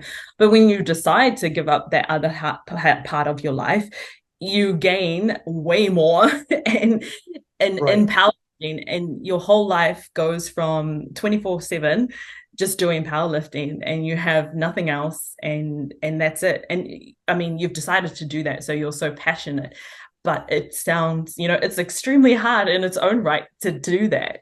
And it sounds very crazy what they do and their commitment and how hard they work to make their sport grow. I think that is it. I think once within your nation, a few key people are able to quit their day jobs and go full time into it, now you have a few key people that are going to cover a lot of ground and be like, okay, cool. And because there'll be other people who are like, look, it depends the job you're quitting. Like you went to Mm. medical school and became a doctor. I don't think it's probably a good idea for you to quit unless it's like we are way bigger as a sport. But some other people might be like, look at this is perfect. Actually, yeah, like this is perfect for me. And if they jump in and they go 24/7, like this is my job now, yeah, their ambitions and drive, because this is how they'll feed themselves, but also the sport grows with them. You're right. That's another factor as well. You just need key people to have the life opportunity. Yeah, But which is it's not easy to come across in New yeah, Zealand. I think it's not easy in any point. I think like our NZPF over here, that's Evie and Dana and Thomas. They're the camera crew who came over with SBD. They've got normal yeah, daytime jobs as well. They all do.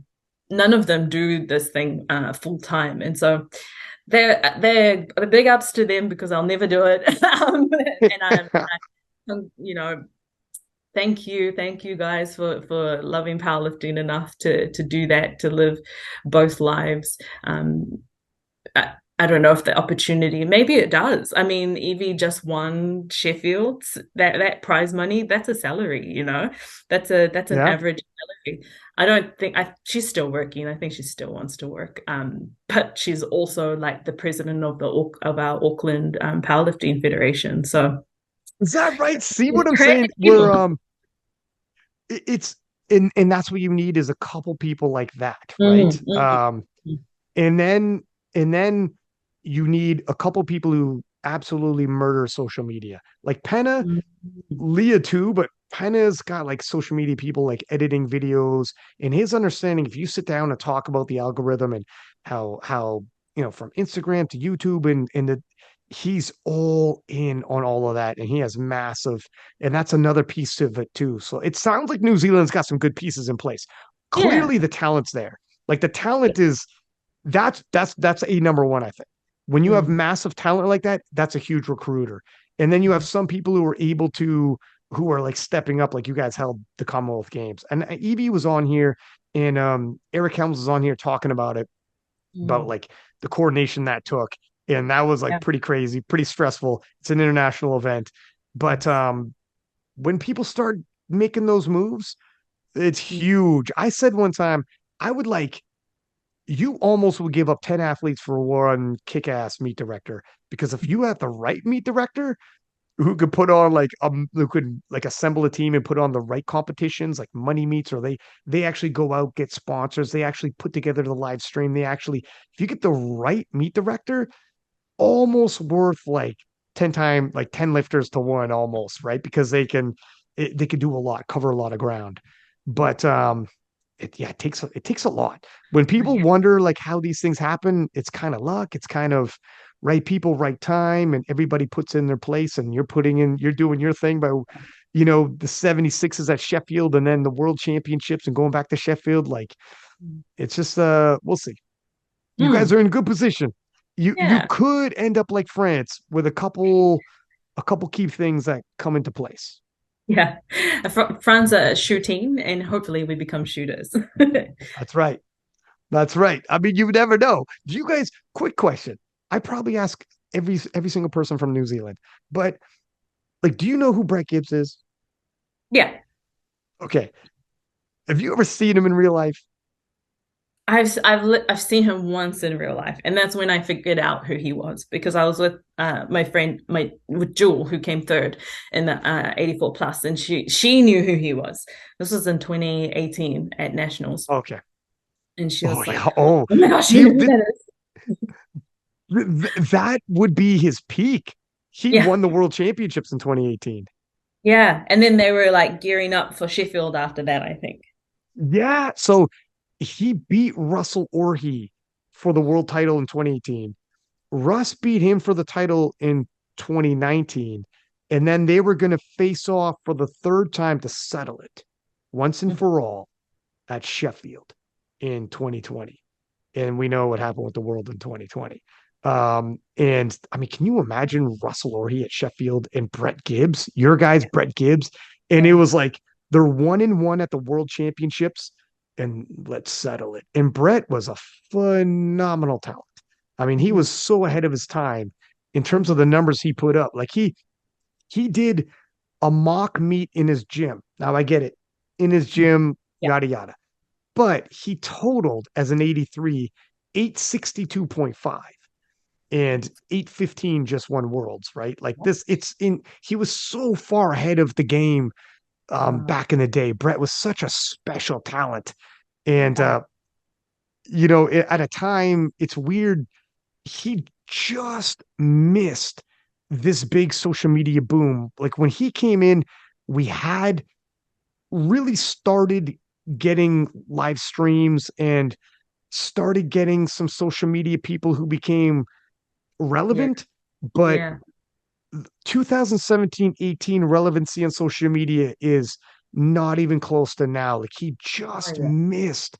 If he was around for this, if New Yeah. Zealand had him and all you guys, and he was Mhm. around for Sheffield and all of this media, it would have been a totally different freak. He just missed out. Yeah. And it was And I'm due to sure he would injury. have utilized it because I Oh, remember like what I because I follow him, he doesn't post anymore, but I yeah. didn't know who Taylor was. And he did a live on IG with him and Yeah, they were like drinking beers or something. And I was that's like, oh, right. who's this guy? Like, I know Brett. Like, who's this guy who's talking to? And that's how I knew who Taylor was after that. So I'm sure he would have like ridden this huge wave of social media if his injuries allowed him to. Yeah, you're 100%. It's funny that you mentioned that because I totally remember it. They had beards Hmm. from the Yeah. other side of the world. They were like probably Yeah. in two different days. Yes. The time zone differences. It's And it was just funny like a too. normal live, like before podcasts or whatever, like it was just a Yeah. live IG and they were just chatting. Was it it's funny because they were kind of sort of rivals.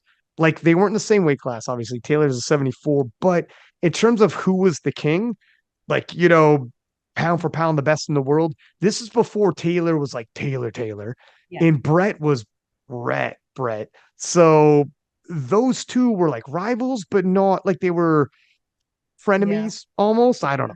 So that's why them having beers over live, I remember it was a big deal.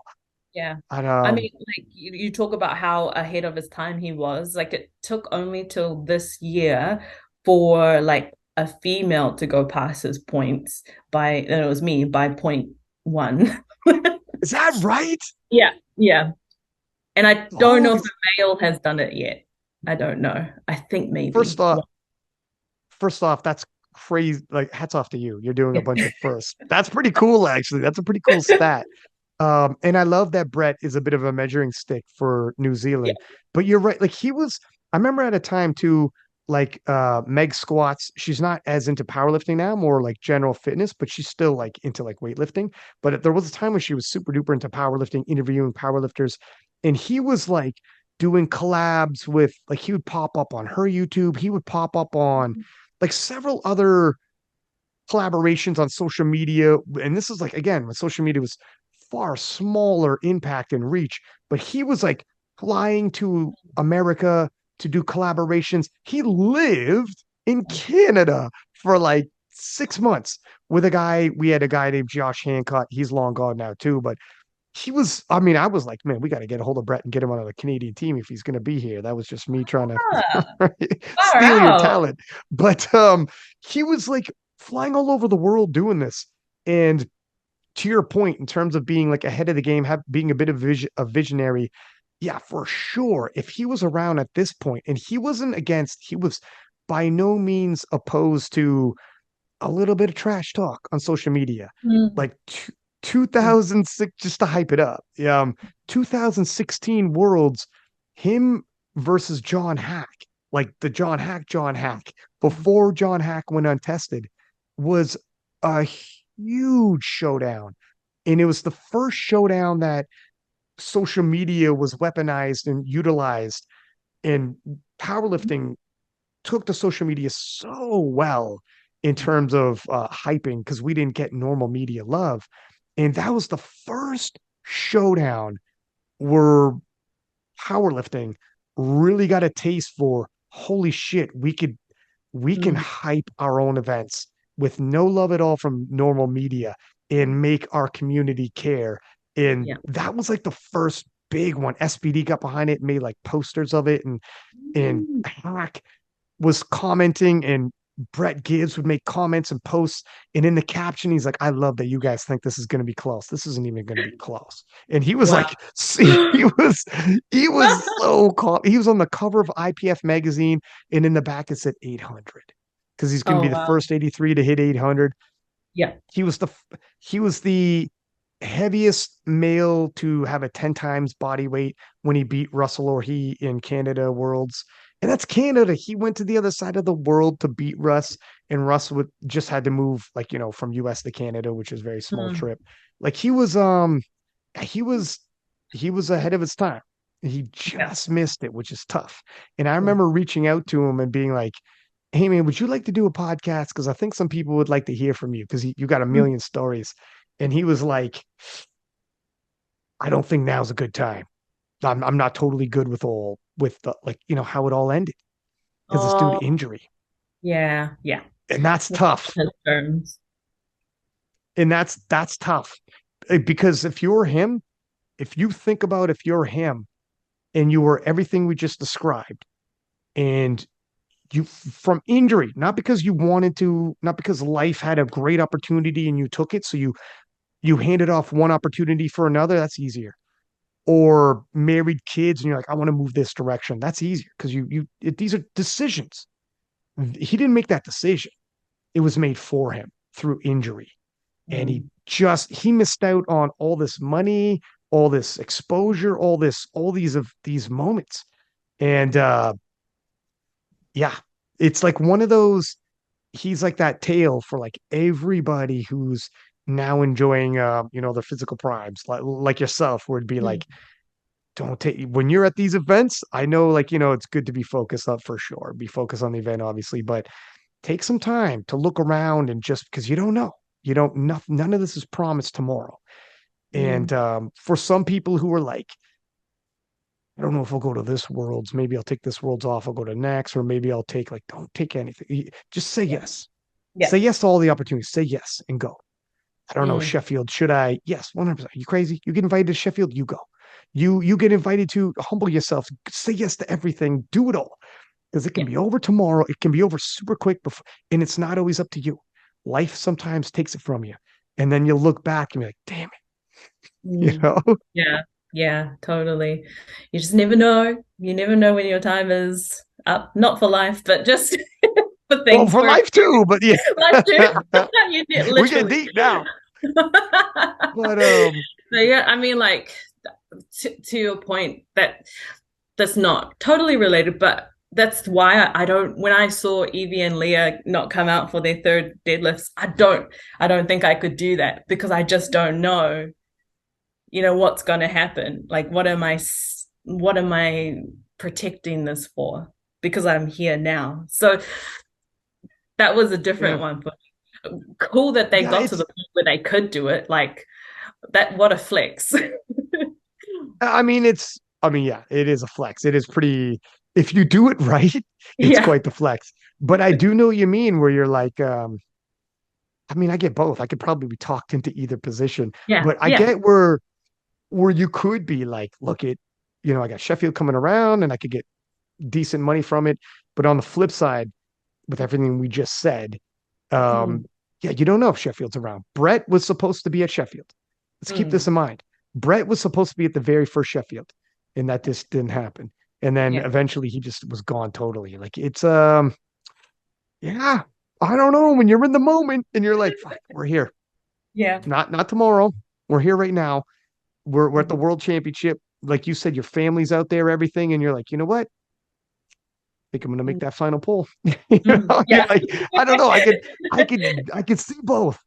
I Yeah. could see both. I You would can see both. respect both. Yeah. Yeah. Totally. It's a tough one. And sometimes you don't have a decision and you're like, I gotta go out. I gotta make Yes. that final pull. Yeah. No, Because I had no choice. I I had did no not choice. get to do that flex. Not this year. Not this year. You never know.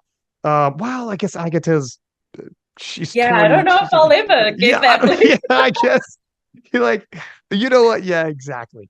But on the flip side, I think it's better to have contemporaries that are close because then it's interesting.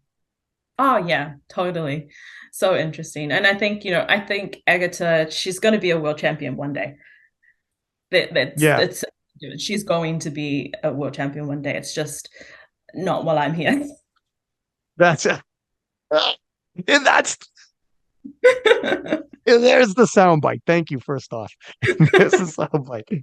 Um, but yeah, she's 10 years younger. But the thing is, Yeah. we say this in terms of like you'll be a champ for well, like she was a champion equipment for anyone listening. We mean in classic, obviously. But the thing is, we don't know, like in powerlifting, people come out of nowhere. Like you kind of came out of nowhere. I realized Mm, like you were powerlifting, but your progress was outstanding. You came from another fed and you were off the radar for some people. And like,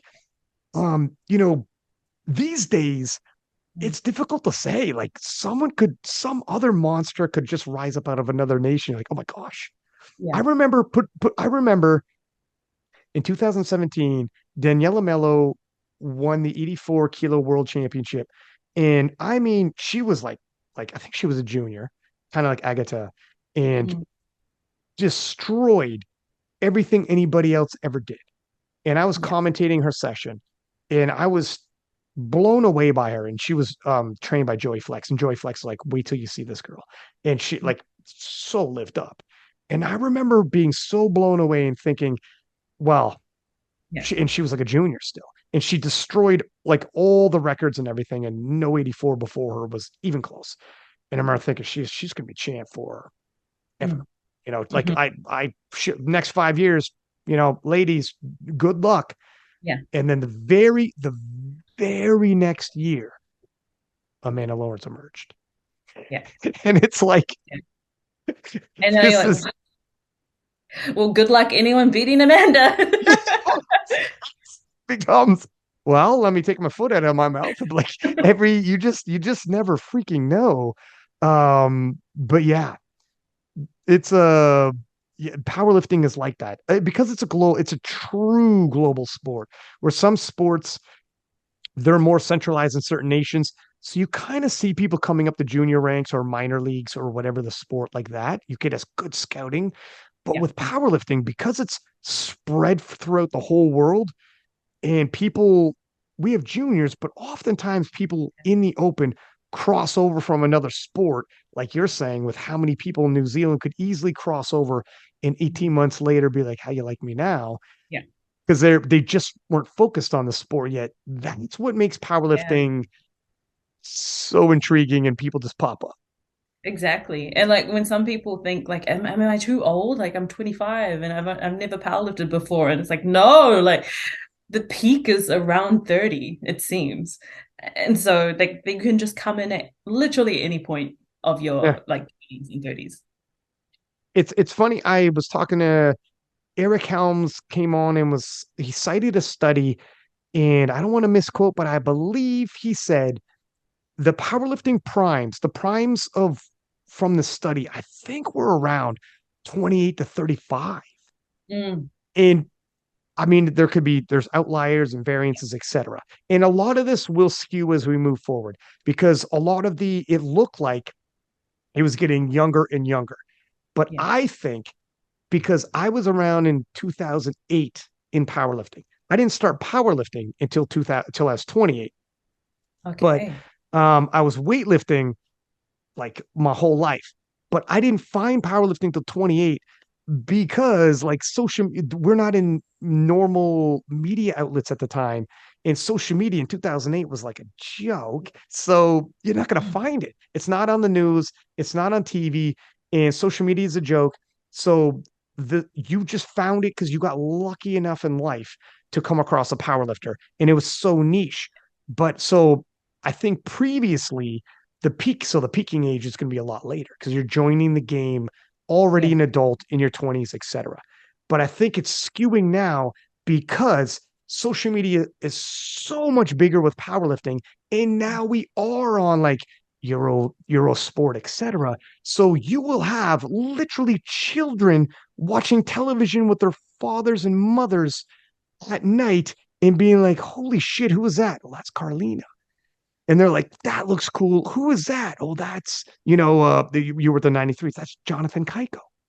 And they're kids and they're going to know what powerlifting is and finding it at like high Mm, school range. More of them will find it at a high school age and or younger. So I yeah. think because of that, the peaking age might skew down. But to your point, if you've been weightlifting but not powerlifting, yeah, you could probably jump in at all types of different ages. Just Mhm. depends Yeah. on your strength background Yeah. and Earlier your the better. genes. So you don't have to like battle poor mobility and and all of that. So earlier the better. Yeah. I mean, it depends on your athletic background. Sometimes you're somewhat prepped for it and you'll be Mm, okay. But but yeah, we'll have to see. I think the next 5 years is going to look nothing like the past 5 years. yeah. Yeah. And like with the World Games as well. I was going to ask you about that. Yeah. So when you heard about that, how excited did you get? Oh, well, like, I didn't know what they were until Oh, until really? Agatha really. I was like, oh, what's the World Games? And then you see it and you're like, it's basically a mini Olympics, like, Yes. but not mini at all in comparison to like Worlds or something like that. So no, that would be amazing to compete at. So yeah, definitely that's something on the horizon that I'm thinking about. And in terms of like what classic raw powerlifting did for powerlifting in general, what that's going to do for the World Games and our popularity, it's going to blow it up. Like Yeah. Classic Raw was a huge reason why we had this crazy exponential growth. And now, if we get in previously World Games just equipped, now that we're Raw Classic in World Games, it's Mm, it's it's going to be big. It's Yeah. gonna be big, big. It's this is like you came at a perfect time, Carlina. Stay Yeah. injury free. Yes, that's the plan. Well, yeah, because I Yeah. am turning 31 this year, so I'm like, oh, You're still young though. Like for strength sport, that's the beautiful thing. You don't need speed, you don't need yeah, agility, you don't need endurance. yeah. Just need that You just unadulterated stand strength. up. Yeah, it was And pretty you're a crazy. doctor. Yeah, it was pretty So crazy. Like meeting Kim for the first time, and afterwards, I got a photo with her, and she was just like, stack them up," and I was just like, "Oh my gosh, I'm like 31. Like I don't know how much stacking I can do. Like nothing like you.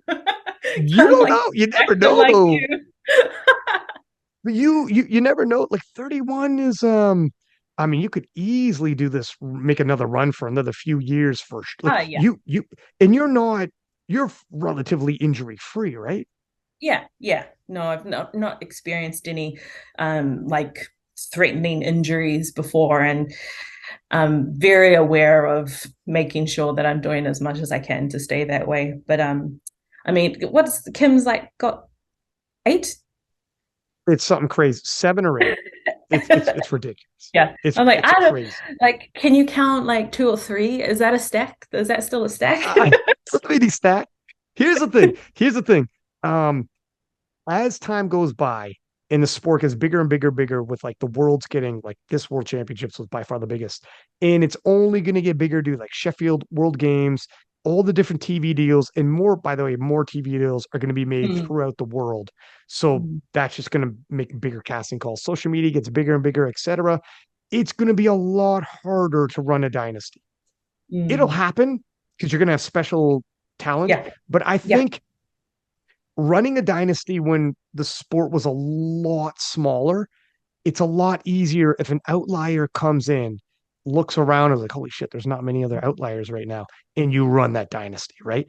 yeah. Whereas I think later on, in like 5 years' time, running back-to-back worlds or three, four, five worlds, etc., it's going to get harder and harder because the talent pool is going to swell like crazy, I think. Yeah, And that doesn't mean it can't definitely. happen. I'm just saying, I think it's going Yeah, to get more and more difficult, which makes it more special, right? But yeah, yeah, definitely. No, the powerlifting potential of the world is untapped, I reckon. Yeah, right, we don't even know. we're getting glimpses. Yeah, We're getting glimpses. glimpses, Yeah. and it's getting scary what some of you guys are doing. Yeah, it's getting pretty crazy. And you, as a doctor, you could probably stay on your injuries, right? Or you don't have a pretty good I, idea of like, can you like I diagnose little things or like it's okay or yeah, oh that I needs think checked. like along with like myself and my coach, like the knowledge that we have together, like by no means am I a physio and I don't have the ability to do what they do. So I'm very close with my physio, but I do think it gives me that advantage that I'm able to be like, this is not good pain, this is fine pain, tell the difference between things and be able to identify most of the time what muscle or tendon it is. Mm. I do think I have that advantage, and maybe even like just not maybe not getting so stressed about some things and knowing timelines of when I can expect things to change or when I should seek extra help. That definitely helps me. For sure. Like one of Yeah. the biggest issues with athletes is they come back too early and you would be I Mm. mean, you're still an athlete, so you probably have the drive to want to, but you Mm. would at least know like this is not a good idea, you Oh know, yeah. which helps because we Yeah. could talk ourselves into anything and be like, I'm coming back. I'm Yeah. special. I'm going to be back in like three Yeah. weeks. And it's like, no, that's not a good No, idea. I think that's again another advantage of being like in your 30s and having come into the sport is that, I'm not wanting to push things for now and as soon as possible and like before my body is able to handle it. I've been through the years of learning that I can't do that. So I don't fall victim to that too often. Yeah, you have a maturity to you. I mean, you've been in powerlifting a while It's just at this level, it's kind of new, but you have a maturity in terms of life experience Yeah. and everything else that you've accumulated, which does stand for something as well, for sure. Oh, totally. Yeah. And like one of the things that comes to mind is like one of Jad's podcasts where she was talking about, she's done so many worlds and high level competitions. But what she noticed coming to Sheffield was that like the older athletes seemed to be way cooler, like way more calm and collected. And she was feeling in herself that she was losing her shit a little bit, and that she really wanted to work on that side of things. So and I didn't think of it that way until I like listened to her. I was like, actually, just my general life experience helped me a lot, with Sheffield being my first ever international. I totally get how that would work. Like Yeah. for sure, how I act now in so many facets of like, especially traveling the world, meeting new people in events and whatnot, and handling situations, just situational awareness and handling them is it's so much easier with experience of life Mm. than if you took all those years away from me and then Yeah. threw me in here and asked me to figure things out. It Yeah. really is like you don't realize it until you are like when you're younger, you may not realize it. And I can see how when you're older, you have a little more perspective, or you've been in not the same situations, but you've been in, you know what pressure feels like, you Mm. know what stress feels like, you know Mm. what those things feel like, and you know the mechanisms you could use to cope with it. You just know, just there's something Yeah. about experience that goes a long way. Yeah. Yeah. And it went further than I even thought it would. Yeah. Yeah, that's yeah, for sure. Do you want to play the name Mm. game, kind lady? Oh, I throw a yeah. name out there. You could tell me um a one-word answer, two-word answer, a story. There is no right and wrong, really, to Okay. tell you the truth. Yes. Okay. First one, fellow Kiwi, Evie Corrigan. Oh, I just think, oh, Sheffield champ. I mean, just yeah, Sheffield. That's what I think of when I when I hear Evie's name. She made quite the freaking impression. Even though Yeah. she's a world, even though she's a world champ now, that Sheffield "How You Like Me Now" appearance at Mm. 52 and then winning and everything was such a like I'm the same as you. I know she's a world champ and everything, but I can't get that Sheffield out of my head. Yeah. That was just like, what? Uh, That was crazy. And she wasn't even there like when as it was happening, like after the last deadlift was done. And I had no idea what was going on. So I was just like, oh my God, like Evie's name is up the top. Like, I where is know. Evie? Where is Evie? And we're like, oh, trying to find Evie. If you were if you weren't aware that she dropped the 52 and a lot of people weren't, and you were just focusing on your own performance, which a lot of like athletes probably were, and just put on the blinders and do what you got to do, yeah, you Yeah. would be totally blindsided. Because Evie going in was supposed to finish like 12 out of 12, and then Yeah. instead drops a weight class and takes it all. It was, Uh-huh. yeah, it was crazy. Oh, shit. It was one of the biggest switcheroos in the sport of powerlifting. Oh, totally. Yeah. Successfully done. Like just went to according to perfect plan. It was exactly according to plan. Here's another one. Leah Bavois. Inspiring. Yeah, I've looked up to her for a long time, and like even a few years ago, just seeing somebody in the 63s squatting above 200 and deadlifting into the 220s at the time, I was just like, damn, if she can do it, like surely I can do it. Yeah. Yep. How about Kimberly Walford? It has to be goat. Like if anybody gets the word goat, like she deserves totally to have that word next to her name. Um, she was one of the first people that I knew from overseas when I was lifting. So definitely, yeah, goat. And definitely like help lay the foundation. She was like Yeah. at the first world championships, and she's at this world championships. I mean, the That's first classic. crazy. And in the top five. Yeah, like, and she's in her mid 40s. You know, That's still kicking it, still around. Yeah, go to good answer. How about Amanda Lawrence? Ah, she's so sweet. And then you see her on the stage and you're like, she's a completely different person on stage. Like she's the sweetest, kindest, like loveliest person you'll talk to. And then on stage, she's just a monster. You know, like Uh, that's what I think of when I think of Amanda. And like I've just felt so lucky to go from idolizing her to like becoming a friend of hers. That's just been crazy. the biggest Jacqueline Hyde stage off stage is probably Bobby Butters. Oh, yeah. Yeah, I Mhm. haven't met her yet. I haven't met Oh my her. So, God. The funniest thing is, because on the platform, like, looks like a crazy person. She's like saying things to herself, like muttering to herself, and like looks literally like she like could kill your family, right?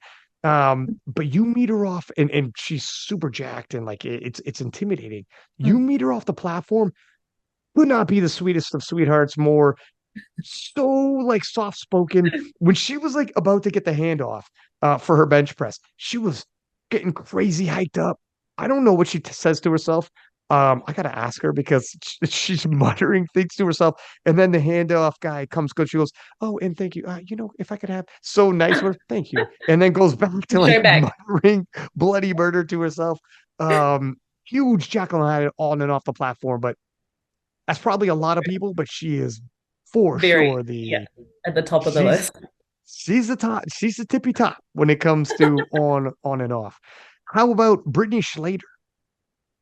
And another, I think, formidable. Yeah, that's what I think when I think of Brittany. Another lovely, sweet, kind person. And what she did at Worlds was just, we were all in tears in the back when she came off because we're so proud of how she did it. And she did it flawlessly and made it look, not too difficult. It's it's crazy. She would put on 30 kilos onto her total and Yeah. did a huge like in terms of I don't know. Yeah, it would be an upset victory because like she upset the odds to do it. But Mm, because a lot of people were looking at Sunita and Bonica, but yeah. 30 kilos onto her total like that, it was crazy. And then the dog fight that ended for her to take it, Yeah. it was quite impressionable. Put it that Yeah. way, that's for sure. How about let's flip over to the men's. How about Penna? Oh, he just jack of all trades. That's what I think when I see Penna. He's a world champ. He's leading the France like powerlifting community. He's all over social media. I don't know how he manages to do it all at the high level that he does Yeah, he is the leader of the French Revolution, is what I call it. him. And yeah, I don't know how he has time. I mean, the guy, well, to your point, I guess he made it his life, but even then, Yeah. It he seems is like he just all doesn't in. sleep. Yeah. Well, they don't. The He's French training at freaking 1 a.m. I know. This is it. They train so late, get up and do all their because they have jobs running all this stuff. So maybe that's why they train so late. I don't know. But they have crazy schedules. Yeah. Whatever. It works for them. Yeah. How about Taylor Atwood? Taylor Atwood. Uh, I, what is the word? I like the word, I don't know, pinnacle comes to my head, but I don't know why. It's just like top of the top. And I don't think he's nowhere near done. I didn't watch his session live at the time, but after I watched it, I was like, ups to Tim and Callie. Uh, Um, it's but both Tim is Callie and not done. Carl. Tim's not done. What's that? No, Sorry. Tim is not. Oh, Tim, sorry. Taylor is not done. Taylor's not done. Yeah, yeah. No, He's it's gonna come back with it. he's gonna come back fired up. Yeah, yeah, He's gonna be fired up. So yeah. we'll see what happens. How about the gentleman you met in the elevator, Delaney Wallace? Oh, I mean, all you can think of is dancing, salsa I dancing. He's so flashy. Silver shoes? No. Silver shoes, dancing on the platform, back-to-back champ. He's going back to Yeah, Sheffield. yeah, He definitely yeah, he's a showman. He's yeah. not dull, that's for And sure. I mean, at least he backs it up with 2 world championships. So Right. I guess when you get to that point, you're allowed Yeah. to do what you want to do. Fair enough. How about 93 kilo champ Jonathan Keiko? Oh, goals. That's what I think when I think of him. He's so composed and calm, and I like watching him lift. I like the form that he has, and I'm just like, well, maybe I'll just be the girl version. You know what's funny? I swear I was actually thinking in my head that you guys, in terms of like career wise and how you both performed, and you were in the same session, by the way, and Yeah. you both went 9 for 9, perfect days, and both of you by the end had the world championship locked up. Mm. And just for like that dominating of a performance at this world championships. He would have been the equivalent to you the equivalent to him in terms of performances, at least at this world championships. Yeah. Yeah, and he was composed and stayed in the pocket. You know, he's Mm. not that overly. He's not a trash talker like you. He like you're also not. He's not like he's not going to go over the top flat. Like he'll celebrate, but not Yeah. over the top. Like he's not salsa dancing and stuff or Yeah. whatever. That's kind. You guys got a lot of stuff similar like that. Yeah. Well, I'll take that as a compliment because if I can It's a do more pumps like him, then that's good. yeah. Well, he's been successful, hasn't he? He's pretty he's successful. he's had a pretty good powerlifting career. How about Gavin Eden? If he remembers, I'll just say hair twins because we Oh shared a yeah, platform together. you know, you know what? You got amazing hair when you hit the platform, and I wanted to tell you that. Who does your hair? I do it. Really? Because in Yeah. your pictures, it looks phenomenal when you're setting up for the squat.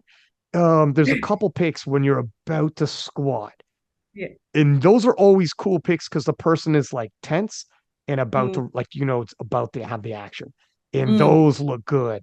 Like your hair looks like you're about to go to battle. It Thank you. looks cool. I'm not saying that I try to look like a Viking person, but that's no. It looks amazing. Keep lean into it and keep doing what you're doing. It's good stuff. How about this one? This will be the last one, or no, two more. This will be the Okay. second last one. Tim Monagati. Ah, what is the clutch? He came in clutch with his weight cut, with the performance.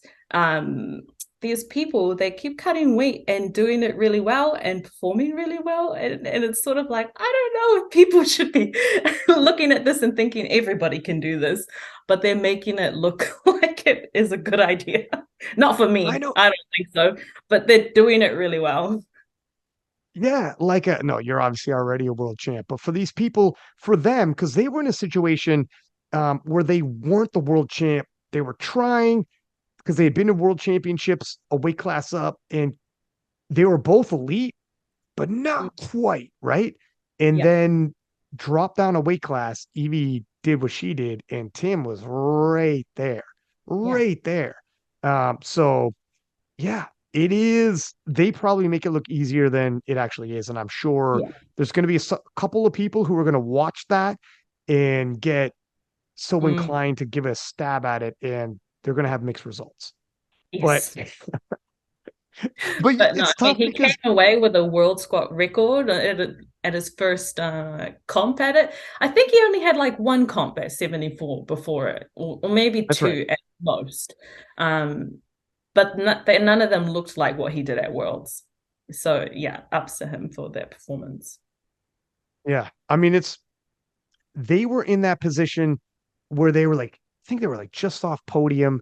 So they're Mm, elite, but not, they yeah. didn't quite, they were right on that position where you start talking to yourself, being like, what do I need to do to Mm, break away and get on that podium? And mm, that's when, if you're there and you're good right at the cusp, that's when you're going to be like, I wonder what happens if I cut weight, if I mm, drop down. What the hell? If I'm going to be stuck at fourth, fifth, sixth range, you would yeah, give it up just to see it's worth it. But yeah. if you're like already on the podium and then you're going to cut, then you're kind of like, frig, I'm a podium at Worlds though.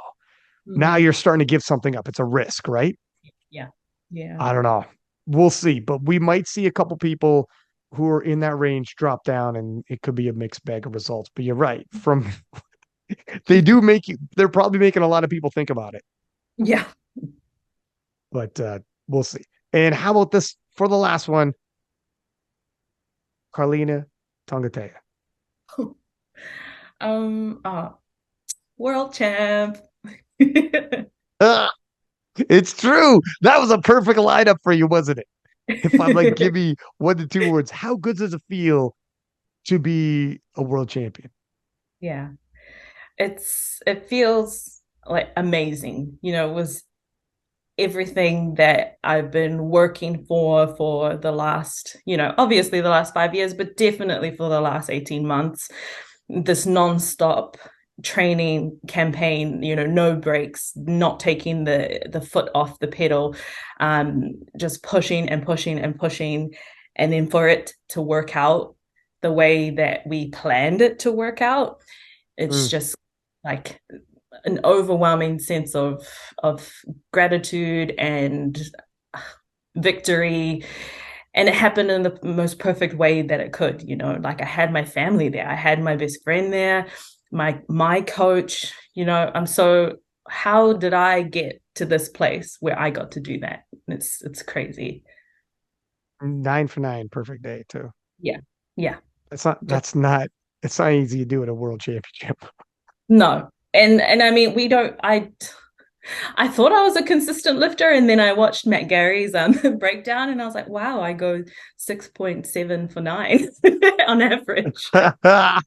Matt Gary and his freaking stats, right? He takes game day handling and Yeah, stats pretty flipping seriously, doesn't he? yeah, yeah. So I was like, oh, God okay. bless him. So that makes it even more crazy that we went 9 for 9. I mean, that's what I was saying in terms of your progress, like as an athlete, but also like your maturity as an athlete to like read the play, understand that, like in terms of numbers, not only is the IPF World Championships, the scrutiny in terms of calls are way more difficult, but this will be forgotten over time. People look at the results and only see the numbers. And what they won't remember is the freaking turnaround because it was prime time live on Eurosport.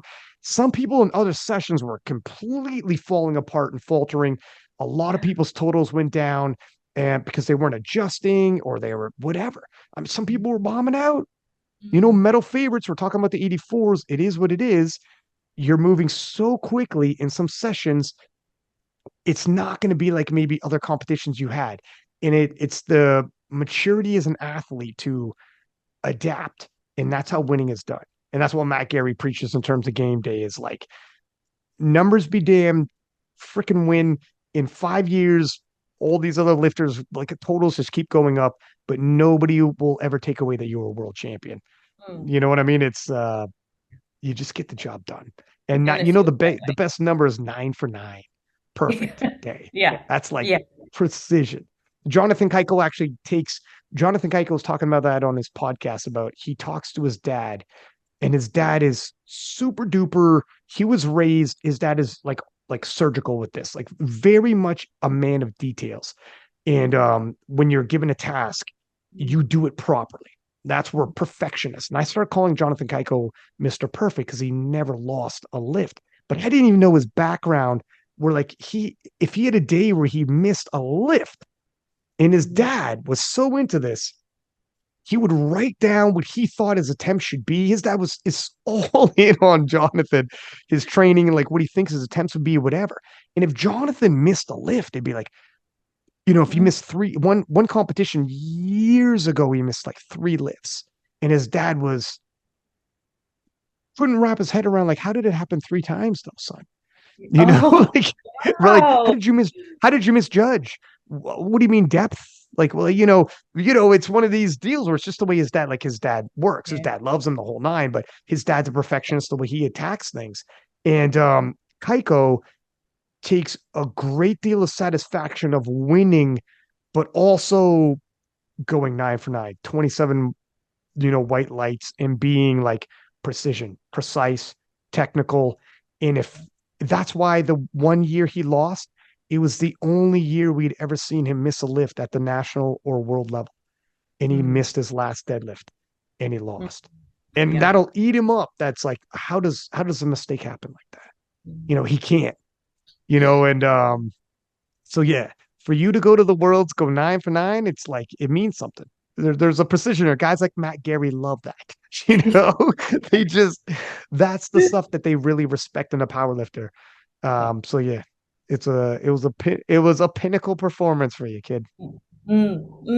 Very, very proud of the team that worked on that. Yeah, it Well, was just picture perfect. we'll see what happens on Sheffield. Listen, good Yes. luck with training. Thank- Keep in contact, and I at the very least will see you at Sheffield. But Mhm. who the flip knows? Life is funny. Maybe I see you before then. But we'll talk in the DMs, young lady. Thank you for coming on. No worries. Thanks for having me. See ya, Sheffield. See you at Sheffield. And everybody listening, please do subscribe. Give us high ratings when you do. And until next time, six pack Lapadat, six up, and we are out.